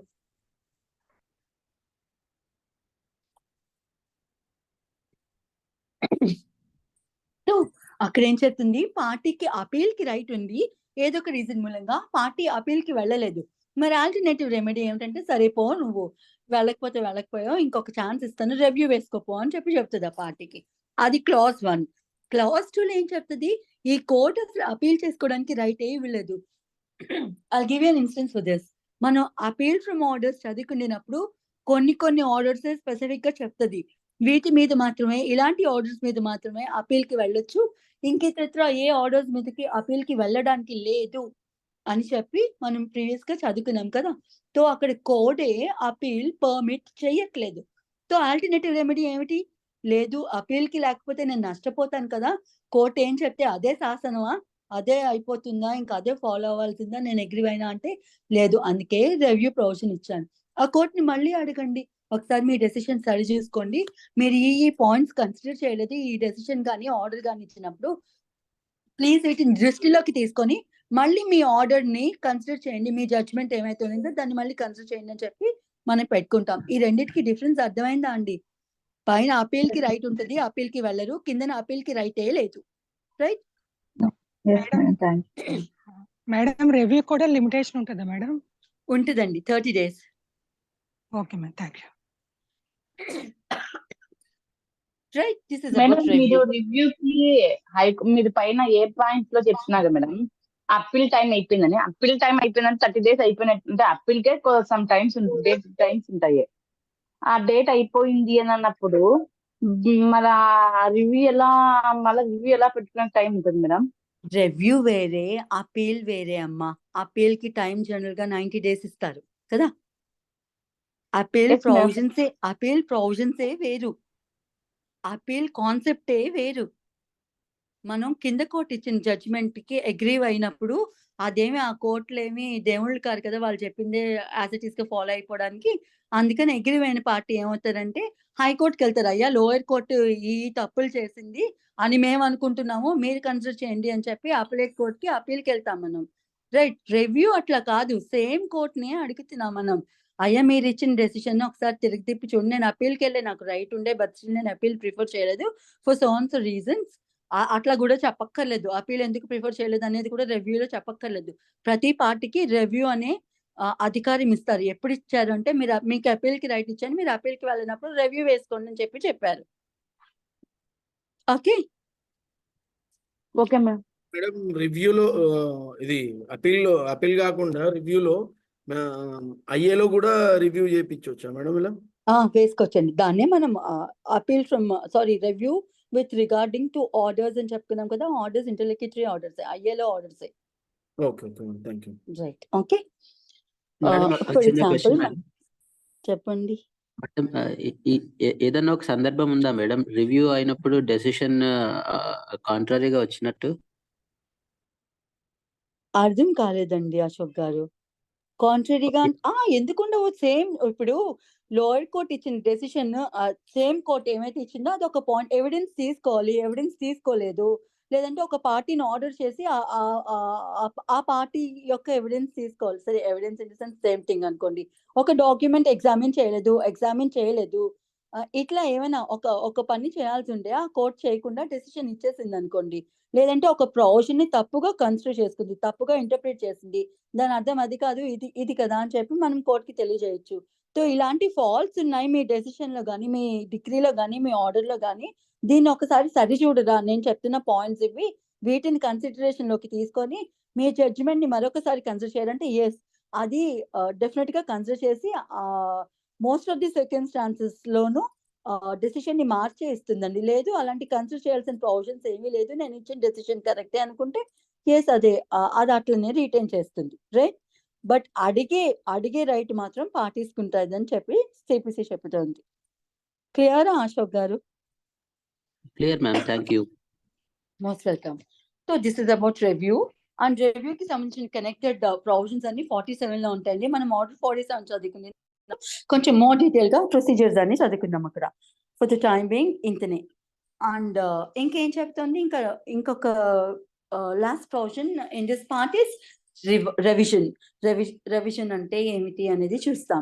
The High Court may call for the record of the case which has been decided by any court subordinate to such High Court and in which no appeal lies thereto, and if such subordinate court appears to have exercised అంటే revision ఏ సందర్భాల్లో ఉంటుంది అనేది first నేను క్లుప్తంగా చెప్తాను. Revision can only be made to high court. High court కి మాత్రమే revisional powers ఉంటాయి. ఈవెన్ సుప్రీం కోర్ట్ కి కూడా లేవు ఈ పవర్స్. తో చట్టం ఓన్లీ హైకోర్ట్ కి మాత్రమే ఈ రెవిజనల్ పవర్స్ ఇచ్చింది. కానీ సిఆర్పిసిలో అయితే డిస్ట్రిక్ట్ కోర్ట్ కి కూడా ఇస్తుంది. సిఆర్పిసిలో revision lies to both, it can lie to both supreme court as well as high court.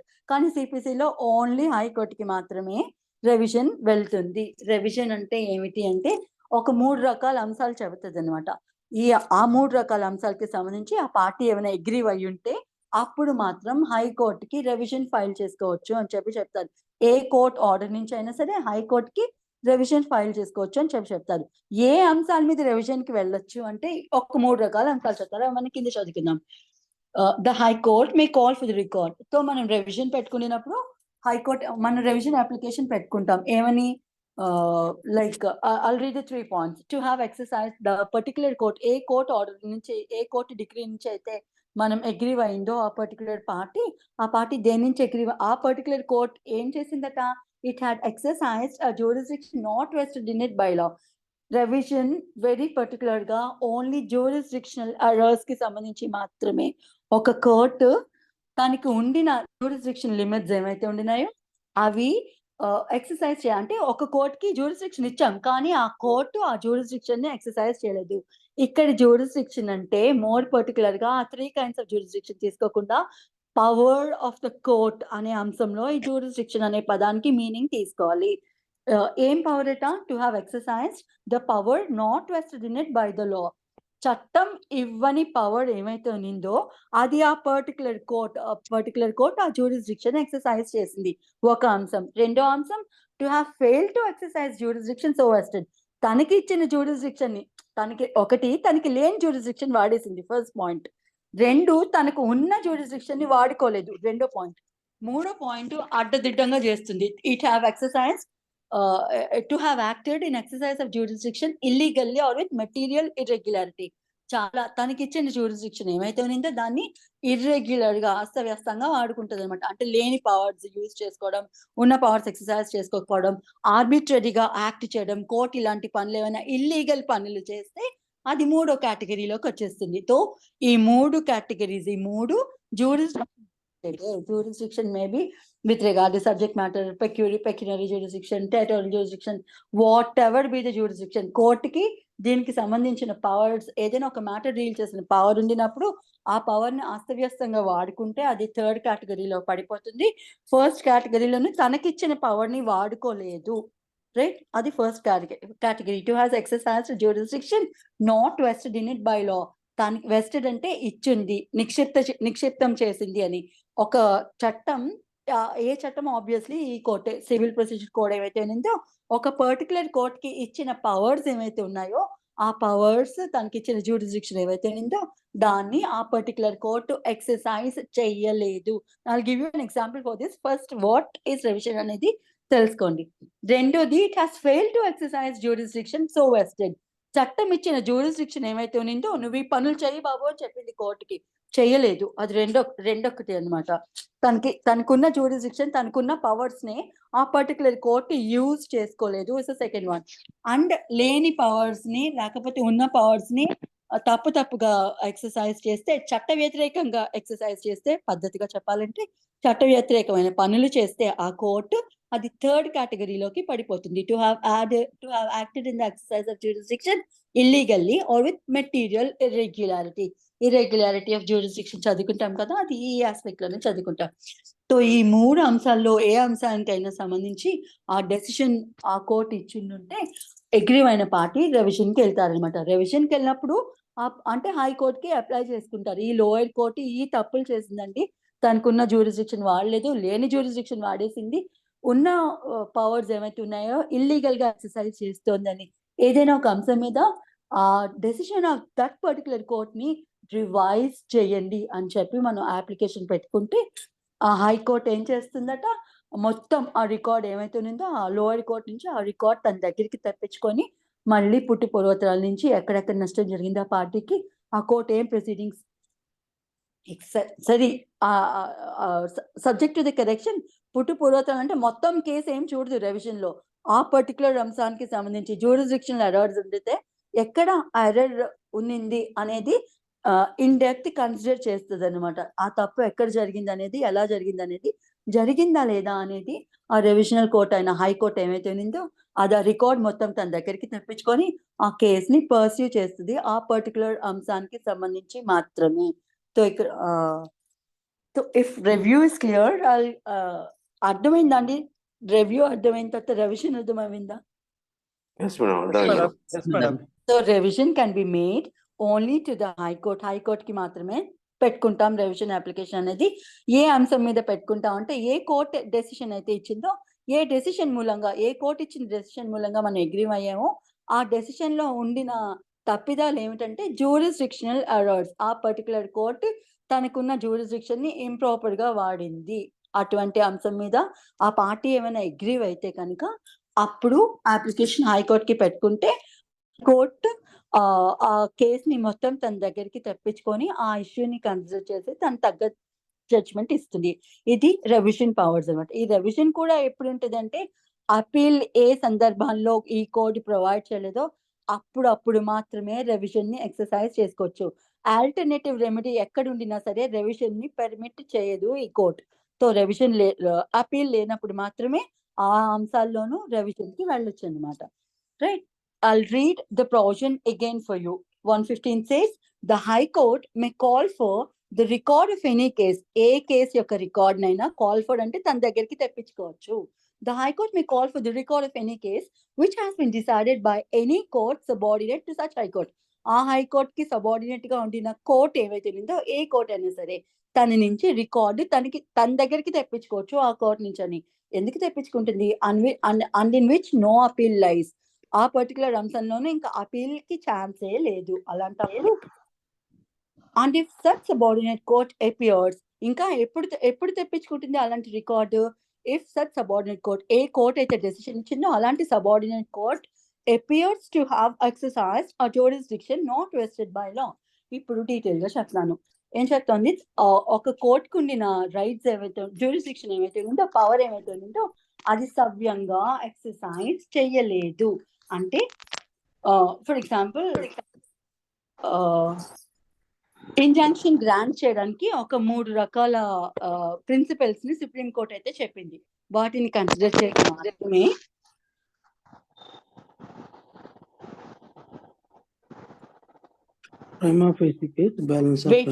నేను మ్యూట్ చేస్తున్నానండి. గెలాక్సీ అండ్ విజయ మల్లం సమ్వన్, రైట్? సో ఇక్కడ ఏం చెప్తుంది? Madam remove them. ఏం చేస్తాం రామకృష్ణ గారు, వాళ్ళు కన్సిడర్ చేయడం చెప్పిన ఇట్ హ్యాపెన్స్ రండి. It's an unfortunate situation, we can't blame them కానీ, బట్ కాషియస్ గా ఉండమని చెప్తాను అంతేనే. So we'll go into the section. Not vigilant of their class.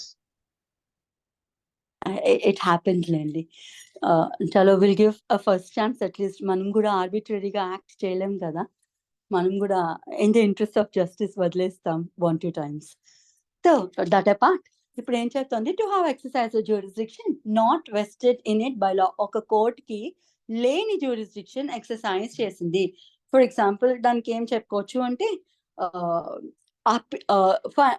పెక్యునరీ jurisdiction తీసుకుందాం. జూనియర్ సివిల్ జడ్జ్ కోర్టు ఉండే, దానికి 20 లక్షల వరకు ఉండిన సబ్జెక్ట్ మ్యాటర్ వరకే ఆ అంశాన్ని, ఆ సూట్ ని, సబ్జెక్ట్ మ్యాటర్ ని టేకప్ చేసే రైట్ జూనియర్ సివిల్ జడ్జ్ కోర్టుకి ఉండే.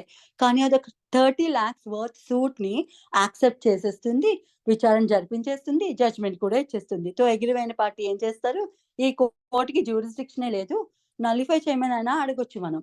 లేదంటే ఎందుకు నలిఫై చేసుకోవడం, దాన్ని మళ్ళీ రీకన్సిడర్ చేయమని కూడా అడుగుతూ మనం హైకోర్టుకి రివిజన్ అప్లికేషన్ పెట్టుకోవచ్చు అనమాట. అదొక తరుణం. లేదంటే ఇంజంక్షన్ గ్రాంట్ చేసింది. గ్రాంట్ చేసినప్పుడు ఏం చేస్తుంది?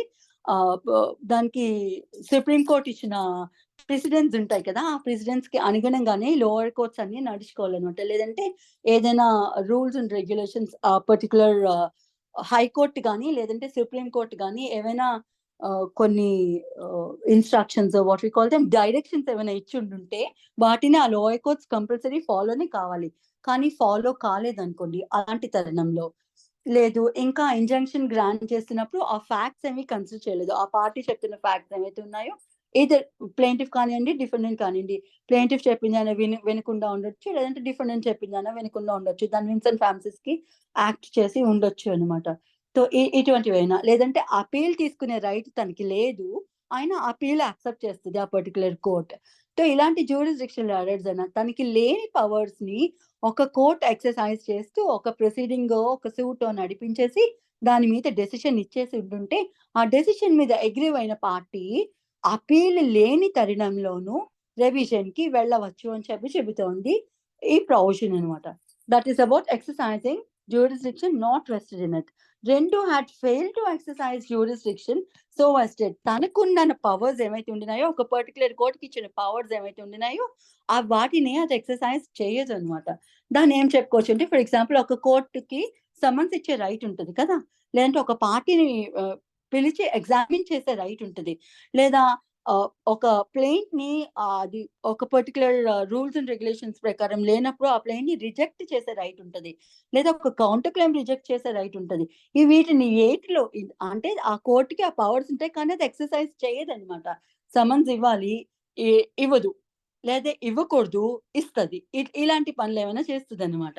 So it has fail to exercise jurisdiction which is vested in it అనమాట. సో ఇలాంటి తరుణంలో కూడా మనం రెవిజన్ అప్లికేషన్ ఫైల్ చేసుకోవచ్చు. ఎప్పుడంటే ఆ పర్టికులర్ డెసిషన్ మీద అపీల్కి ఈ కోడ్ పర్మిట్ చేయనప్పుడు ఆ పార్టీ అగ్రీ అవుతారు ఆ కోడ్ డెసిషన్కి సంబంధించి, కాబట్టి అప్పుడు కూడా రెవిజన్ అప్లికేషన్ ఫైల్ చేసుకోవచ్చు అని చెప్తుంది. చెప్పాను కదా, in case the particular subordinate court had failed to exercise the jurisdiction conferred on it. తనకు ఉండిన పవర్స్ ఏమైతే ఉండినాయో వాటిలో అన్నో కొన్నో ఆ కోర్టు ఎక్సర్సైజ్ చేయదు. దానికి ఎగ్జాంపుల్ కూడా చెప్పాను. సమన్స్ ఇచ్చే అధికారం కోర్టుకు ఉంటుంది, ఇవ్వదు. ఒక పార్టీని ఎగ్జామిన్ చేసే అధికారం కోర్టుకు ఉంటుంది, ఇవ్వదు. డాక్యుమెంట్ ఇన్స్పెక్ట్ చేసే అధికారం కోర్టుకు ఉంటుంది, ఇన్స్పెక్ట్ చేయదు. సో ఇలాంటి పనులు అనమాట. సో ఒక కౌంటర్ క్లెయిమ్ ని రిజెక్ట్ చేయాలా. ఆ కౌంటర్ క్లెయిమ్ అంటే సెట్ ఆఫ్ కౌంటర్ క్లెయిమ్ చదువుకున్నప్పుడు ఆర్డర్ 1 లో క్లియర్ గా చదువుకున్నానండి. For the time being counter claim అంటే ఏమిటంటే డిఫెండెంట్ కి ప్లేంటిఫ్ ఫైల్ చేస్తూ అడుగుతున్న రెమెడీ ఏమైతే ఉందో అది కాకుండా ఈ డిఫెండెంట్ కి ప్లేంటిఫ్ అగైనెస్ట్ కి ఇతర రెమెడీ ఏమైనా ఉండుంటే వేరే సూట్ ఫైల్ చేయకుండా అదే సూట్ లోనూ ఆ రెమెడీ అడుగుతాను అనమాట. మీరు కూడా నాకు ఇవ్వాలి కదా, ఇది ఇవ్వండి అని చెప్పి అడుగుతాను అనమాట. సో అలాంటి కౌంటర్ క్లెయిమ్ అదే సూట్ లో ట్రై చేయడం కుదరదు అనుకోండి. ఇప్పుడు ప్లేంటిఫ్ ఏమో డబ్బులు అడుగుతాడు, డిఫెండెంట్ ఏమో పొజిషన్ అడుగుతాడు. నా ప్రాపర్టీ నువ్వు ఆక్యుపై చేసావు కాబట్టి నీకు ఇవ్వాల్సిన ప్రొనౌన్స్ సూట్ లో డబ్బులు నేను ఇవ్వలేదు, ముందు నా ప్రాపర్టీ నాకు తిరిగి ఇచ్చేసే, అప్పుడు నీ డబ్బులు నీకు తిరిగి ఇచ్చేస్తాను. ఇలాంటి బేరాలు ఆడడానికి అదే సూట్ లో కుదరదు. బికాస్ ఆ టాపిక్ డిఫరెంట్ గా ఉంది కాబట్టి ఆ కోర్టులోనూ ఒకే డెసిషన్ ఆ కోర్టు ఇవ్వడానికి ఫీజిబుల్ గా లేనప్పుడు ఏం చేస్తుందంటే సెపరేట్ సూట్ ట్రై చేసుకోమని చెప్తుంది. సో ఆ కోర్టుకి ఆ రైట్ ఉంది సెపరేట్ సూట్ ఆర్డర్ చేయడానికి, కానీ చేయదు అనుకోండి. ఇలాంటి అంశాలన్నీ ఇందులో వస్తాయన్నమాట. కోర్టుకి ఒక పని చేసే అధికారం ఉండుంటది, కానీ ఆ కోర్టు ఆ పని చేయనప్పుడు అండ్ అటువంటి డెసిషన్ ఏదైనా ఆ కోర్టు ఇచ్చేసి ఉంటే దాని మీద అపీల్ కి ఛాన్సెస్ కనుక లేకుండా ఉంటే అప్పుడు ఆ పర్టికులర్ పార్టీ రెవిజన్ ఫైల్ చేసుకోవచ్చు అని చెప్పి చెబుతోంది. అండ్ దెన్ ఇంకా అల్టిమేట్ గా ఏం చెప్తుంది, to have acted in the exercise of jurisdiction illegally, అంటే తనకి లేని జ్యూరిస్డిక్షన్ అంటే ఉన్న జ్యూరిస్డిక్షన్ ని ఇల్లీగల్ గా ఎక్సర్సైజ్ చేస్తుంది అనమాట. దీనికి ఎగ్జాంపుల్స్ ఏం చేయొచ్చు అంటే, నేను ఇందాక చెప్పినట్టు rulings of the high court supreme court ఉంటాయా, అవి మ్యాండేట్ సబార్డినేట్ కోర్ట్స్ ఫాలో అవ్వాల్సిందే. సుప్రీం కోర్టు ఏదైనా రూలింగ్ ఇస్తే నేను ఫాలో కాను, నా రాజ్యం ఇది, నా ఇష్టం వచ్చినట్టు చేస్తాను అనడానికి ఆ సబార్డినేట్ కోర్ట్ కి రైట్ ఉండదు. బట్ స్టిల్ అట్లానే బిహేవ్ చేస్తుంది అనుకోండి. ఒక సుప్రీం కోర్టు హైకోర్టు ఇచ్చిన రూలింగ్ ఏమైతే ఉందో దాన్ని ఫాలో కాలేదనుకోండి. ఇవన్నీ ఎగ్జాంపుల్స్ చెప్తున్నాను. లేదంటే ప్రిన్సిపల్స్ ఆఫ్ న్యాచురల్ జస్టిస్ ఉంటాయి, ఆడియో ఆల్టర్మ్ పార్టమ్ అని, లేకపోతే రూల్ అగైన్స్ బయాస్ అని. అంటే ఒక డెసిషన్ ని బయాస్ గా ఇవ్వకూడదు. ఆ జడ్జి కి సంబంధించిన రిలేటివ్ ఫ్రెండ్ ఎవడైనా దానికి సంబంధించిన కేసు అదే కోర్టులోకి వస్తే వీళ్ళు నాకు చెందిన వాళ్ళు కదా అని పక్షపాతి బుద్ధితోనూ ఒక జడ్జిమెంట్ ఇవ్వకూడదు అనేది ఒక ప్రిన్సిపల్ ఆఫ్ న్యాచురల్ జస్టిస్. రెండు పార్టీస్ ని సమానంగా వినకుండా ఆపోజిట్ పార్టీని కూడా వినకుండా ఒక డెసిషన్ ఇవ్వకూడదు అనేది ఇంకొక ప్రిన్సిపల్ ఆఫ్ న్యాచురల్ జస్టిస్. ఈ రెండు కంపల్సరీ కోర్ట్స్ ఫాలో అయ్యే తీరాలన్నమాట. సో అవి ఫాలో అవ్వకుండా ఏదైనా డెసిషన్ ఇచ్చేసింది అనుకోండి ఆ పర్టికులర్ సబార్డినేట్ కోర్ట్, లేదు ఒక అపీల్ అలౌ చేయట్లేదు ఈ కోర్టు, బట్ స్టిల్ నేను చేస్తాను నా ఇష్టం అని అపీల్ తీసుకుంది అనుకోండి, అట్లా ఇలాంటివి ఏమైనా తీసుకోవచ్చు. లేదా ఒక evidence admissible evidence Indian evidence act ప్రకారం ఎవిడెన్స్ ఆ పార్టీ ఇచ్చినప్పుడు నేను తీసుకొని ఈ ఎవిడెన్స్ ఇన్కన్సిడరబుల్ ఇన్అడ్మిసిబుల్, నేను తీసుకొని ఎవిడెన్స్ అని చెప్పి ఆ పర్టికులర్ కోర్ట్ అనింది అనుకోండి. సో అలా ఇచ్చిన డెసిషన్ ఏమైతే ఉందో ఇవన్నీ ఇర్రెగ్యులర్ ఎక్సర్సైజ్ ఆఫ్ జ్యూరిస్డిక్షన్ అనమాట. తనకున్న జ్యూరిస్డిక్షన్ ని ప్రాపర్ గా ఎక్సర్సైజ్ చేయదు. Irregular or illegal exercise of jurisdiction. Irregular exercise అంటే ఏమిటంటే నేను చెప్పినట్టు దానికి ఉండిన పవర్స్ ని ప్రాపర్ గా వాడకుండా అస్తవ్యస్తంగా వాడుతుంది అనమాట. లేదు ఇప్పుడు సబార్డినేట్ సబ్ కోర్ట్ ఉండే, సబ్ కోర్ట్ కి దాని జ్యూరిస్డిక్షన్ ఇచ్చారు. ఏమి ఇచ్చారు? పెకినరీ జ్యూరిస్డిక్షన్. 20 లక్షలు దాటి 20 లక్షలు ₹1 దాటిన సూట్ ఏదైనా 50 లక్షల లోపు సూట్ వరకు మీరు డీల్ చేయండి అని దానికి ఒక పర్టికులర్ జ్యూరిస్డిక్షన్ ఇచ్చింది చట్టం. కానీ ఇది ఏం చేస్తుందో 10 లక్షల సూట్ అయినా తీసుకుంటది, లేదంటే ఒక 60 లక్షల సూట్ అయినా తీసుకుంటది. అలాంటివి అనమాట. తనకి లేనిదో ఉన్న జ్యూరిస్డిక్షన్ ని ఇల్లీగల్ గా ఎక్సర్సైజ్ చేస్తుంది అనమాట. సో అటువంటి పనులు కూడా ఏదైనా ఒక సబార్డినేట్ కోర్ట్ చేస్తే అగ్రీ అయిన పార్టీకి అపీల్ రైట్ లేకపోతే అలాంటి తరుణంలో రెవిజన్ ఫైల్ చేసుకుంటారు అని చెప్పి 118 చెబుతోంది, సారీ 115 చెబుతుంది. రైట్. ఇంకా if this is clear I'll go to the proviso. Again I'll read this for you. The High Court may call for the record. So ఇలాంటి తరుణంలో పార్టీ కనుక ఆ హైకోర్టుకి రెవిజన్ అప్లికేషన్ పెట్టుకున్నప్పుడు హైకోర్టు ఏం చేస్తుంది అంటే it call for the record from that particular subordinate court. ఆ సబార్డినేట్ కోర్ట్ నుంచి ఆ పర్టికులర్ కేసు రిలేటెడ్ మొత్తం రికార్డ్ తన దగ్గరికి తెప్పించుకొని ఆ పర్టికులర్ అంశం మీద విచారణ జరిపించి ఈ court irregular exercise of jurisdiction చేసిందా, ఇల్లీగల్ గా ఎక్సర్సైజ్ చేసిందా, తన జ్యూరిస్డిక్షన్ ని ఉన్న జ్యూరిస్డిక్షన్ వాడలేదా, లేని జ్యూరిస్డిక్షన్ ఎక్సర్సైజ్ చేసిందా, ఏ అంశం మీద అయితే ఆ పార్టీ కంప్లైంట్ చేస్తున్నారో ఆ పర్టికులర్ అంశం మీద విచారణ జరిపించి తన ఆర్డర్ ఇస్తుంది అనమాట. I'll read this for you. The High Court may call for the record of any case which has been decided by the court subordinate to such High Court and in which no appeal lies thereto. And if such subordinate court appears to have exercised jurisdiction not vested in it by law, or have failed to exercise jurisdiction so vested, or to have acted in the exercise of jurisdiction illegally or with material irregularity. ఈ material irregularity అంటే ఆ case facts of the case కి సంబంధించి అనమాట. Again it needs too much of ఈ చిన్న 2 అక్షరాలు కదండి మెటీరియల్ ఇర్రెగ్యులారిటీ, కానీ దీనికోసం అట్లీస్ట్ 4 గంటలు చెప్పుకోవచ్చు తెలుసా. అట్ ఏ స్ట్రెచ్ 3-4 hours చెప్పుకోవచ్చు వాట్ ఈస్ మెటీరియల్ ఇర్రెగ్యులారిటీ అని. దానికి సంబంధించి 1,00,000 కేసులు ఉంటాయి. సో మనం అన్ని చదివితే what is a material irregularity అనేది మనకి తెలుస్తుంది. నేను అంత డీటెయిల్ గా చెప్పలేను కాబట్టి క్లుప్తంగా దాని ఇదేమిటో చెప్తాను. మీకు దానికి సంబంధించి అడిషనల్ ఇంట్రెస్ట్ ఏమైనా ఉంటే సిట్ క్లిక్ ద గూగుల్, అది మీకు జస్ట్ అట్ ద క్లిక్ మీకు అట్లా డెసిషన్స్ అన్ని దొరుకుతాయి. మీకు ప్రొవైడెడ్ ఓపిక ఉండాలి, ఆ పర్సర్వెన్స్ ఉండాలి, ఆ ఇంట్రెస్ట్ ఉండాలి, సబ్జెక్ట్ మీద ఆ ప్రేమ ఉండాలి, మీ జీవితంలో ఏదైనా సాధించాలన్న ఆశయం ఉండాలి. ఇవన్నీ ఉంటే మీరు అడిషనల్ టైం ఇచ్చి కూర్చొని చదువుకుంటారండి. అది స్టూడెంట్స్ అయినా కానివ్వండి. స్టూడెంట్స్ కి ఇస్ మోర్ ఫీజిబుల్. ఈ ఫ్యామిలీ అఫైర్స్ లో ఉన్న వాళ్ళకి కొంచెం కష్టం, but still you can take some time for your life or for the life of your family కదా, or for your comfort. So నేను చెప్పేది ఏమిటంటే 2 అక్షరాలు ఒక సెంటెన్స్ చదివేసి మన రెవిజన్ అయిపోయింది వచ్చేసింది అని అనుకుంటాం. నో, తవ్వే కొలిది చట్టం చాలా ఉంటది లోపల తెలుసా. ఎంత చదివితే అంత జ్ఞానం పెరుగుతూ ఉంటది మనకి, right. So it all depends on the time you give to it. So ఇంటికి చెప్పొచ్చు ఏంటంటే మెటీరియల్ ఇర్రెగ్యులారిటీకి సంబంధించి చాలా ఎందుకు నేను మీకు ఖాళీ టైం ఉంటే ఈ రోజులో ఎప్పుడైనా what is material irregularity in revision అని చెప్పి గూగుల్ చేయండి. ఎంత మెటీరియల్ దొరుకుతుంది మీకు తెలుసా. అది జస్ట్ 2 అక్షరాలే మెటీరియల్ ఇర్రెగ్యులారిటీ అని. దాని ఎటిమలాజికల్ పదం ఏంటి మెటీరియల్ ఇర్రెగ్యులారిటీ అంటే ఆ మెటీరియల్ సో కాల్డ్ పర్టికులర్ కోర్టులోను ఆ డిసైడ్ చేసిన మెటీరియల్ ఏమైతే ఉందో దాన్ని చూసి అందులో ఇర్రెగ్యులారిటీ ఏముంటే దాన్ని డిసైడ్ చేస్తుంది అని ఒక్క సెంటెన్స్ లో చెప్పేయచ్చు. కానీ అందులో ఎన్ని అంశాలు ఉంటాయి ఆ మెటీరియల్ ఇర్రెగ్యులారిటీ లోకి ఇంకా ఎన్ని వస్తాయి అనేది మనము ఆ కేస్ లాస్ ఇంకా మెటీరియల్ లో చదివితే మనకు అర్థమవుతూ ఉంటుందండి, right. So I not going to the detail of this. So this is about revision. ఇంకా ఏం చెప్తుంటే ఈ 3 కనుక ఆ సబార్డినేట్ కోర్ట్ చేస్తే the high court may make such order in the case as it thinks fit, provided that the High Court shall not, under this section, vary or reverse or any order made or any order deciding an issue in the course of a suit or other proceeding, except where the order of it has been made in favor of the party applying for revision would have finally disposed of the suit or other proceeding. ఇంకా ఏం చెప్తుందంటే నేను ఇందాక చెప్పాను కదా, alternative remedy ఉంటే రెవిజన్ file చేయడానికి high court ఒప్పుకోదు. సో హైకోర్టుకి సో ఆ పార్టీకి ఇతరత్రా ఇంకా ఏదైనా ఛాన్సెస్ ఉంటే తప్పితే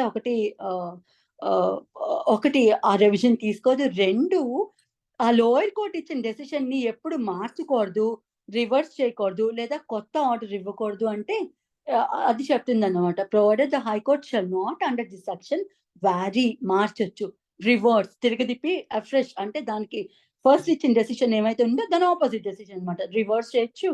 Any order made or any order deciding an issue in the course of suit or any other proceeding except where the order, ఇది పర్టికులర్ గా డిగ్రీకి సంబంధించి కాదు, ఆర్డర్స్ కి సంబంధించింది, ఇంటర్లోక్యుటరీ ఆర్డర్స్ కి సంబంధించింది, లేదంటే ఏదైనా క్యావియేట్ కి సంబంధించి ఇలాంటి పిటిషన్స్ మీద ఆర్డర్స్ వస్తాయి కదా ఆర్డర్స్ కి సంబంధించి.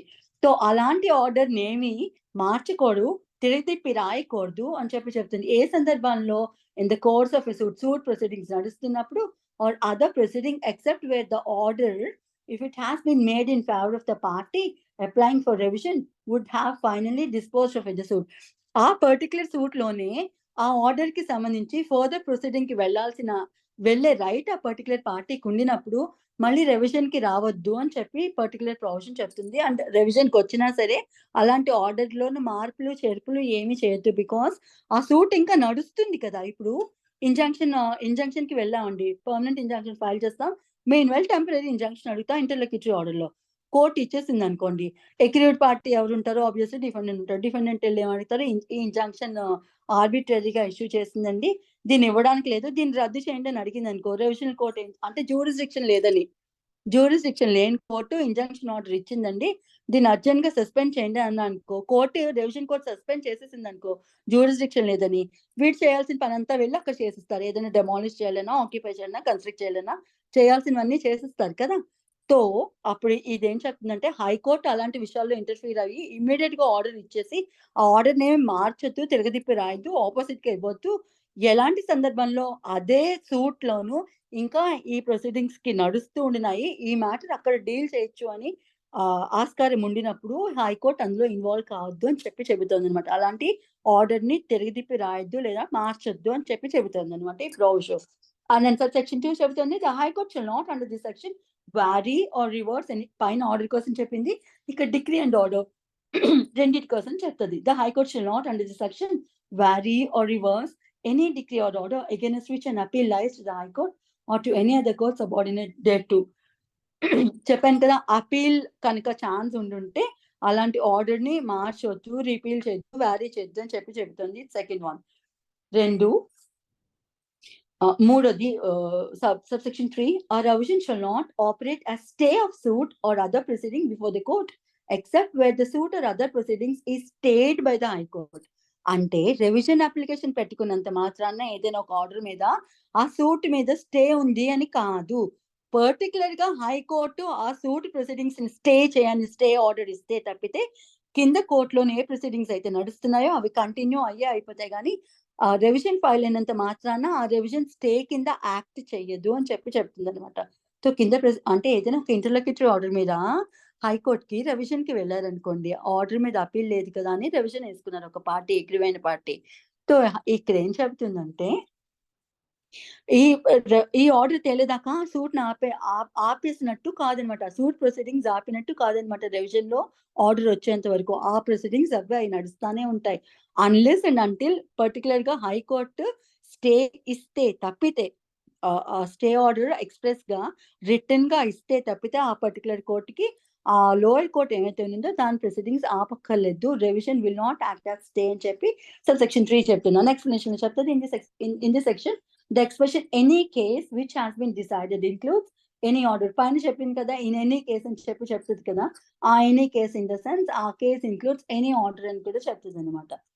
In this case, the expression any case which has been decided includes any order made or any order deciding an issue in the course of suit or proceeding.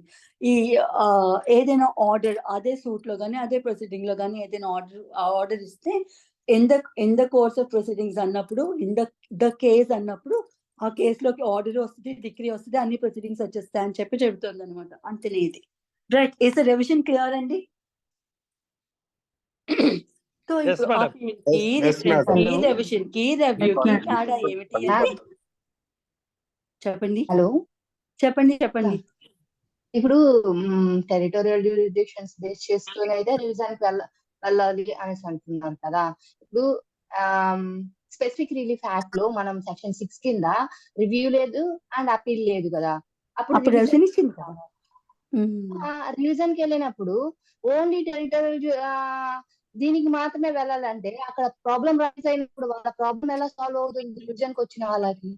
కాదుమా, మీరు ఇక్కడ consider చేయాల్సింది ఆ particular ఏ court అయితే deal చేస్తుందో దానికి jurisdiction లేదని కదా. నేను అప్పీల్కి వెళ్ళాల్సింది ఆ బేస్ మీద కాదు కదా రివిజన్ కి వెళ్ళాలనుకుంటుంది స్పెసిఫిక్ రిలీఫ్ యాక్ట్ లో. అవును, అక్కడ ప్రాబ్లం అప్పీల్ లేదు కాబట్టి నేను రివిజన్ కి వెళ్ళాలనుకుంటున్నాను. అవును. ఇక్కడ ఈ ప్రొవిజన్ తీసుకుంటే ఓన్లీ జ్యూరిడిక్షన్ బేస్ మీదే కదా అప్పీల్కి వెళ్ళాల్సి వస్తుంది. అవును. సీ యూ నాట్ గెట్టింగ్ మీ. అప్పుడు అసలు సూట్ యాక్సెప్ట్ చేయదు కదా, అక్కడే రద్దు అయిపోతుంది కదా. ఇప్పుడు బేసిక్ ఏం చెప్తుంది సెక్షన్ 16 ఆఫ్ సిపిసి, ఇమ్మూవబుల్ ప్రాపర్టీకి సంబంధించి, అంటే మీరు పొజిషన్ కోసమే కదా వేస్తాం section 6 of specific relief act. Position అది కోసమే వెరీ వేస్తున్నాను. పర్టికులర్లీ ఇమ్మూవబుల్ ప్రాపర్టీకి సంబంధించి మాత్రమే కదా సెక్షన్ 6. తో అప్పుడు దానికి రిలేటెడ్ సూట్ మీరు ఎక్కడ ఫైల్ చేసుకోవాలంటే ఇమ్మూవబుల్ ప్రాపర్టీ ఎక్కడ సిట్యుయేట్ అయిందో అక్కడే ఫైల్ చేసుకోవాలి అవును. కదా. ఇప్పుడు మీరు ఏం చేస్తారు, జ్యూరిడిక్షన్ లేని కోర్టులోను ఈ సెక్షన్ 6 ఫైల్ చేసేసారని చెప్తున్నారు. అది కాదు, జ్యూరిడిక్షన్ ఉన్న కోర్టులోనే నేను ఫైల్ చేశా. ఓకే. నేనేమంటున్నా అంటే ఇప్పుడు నాకు లోయర్ కోర్ట్ ఏం చేసింది, నేను ఫైల్ చేసిన తర్వాత నా కేసు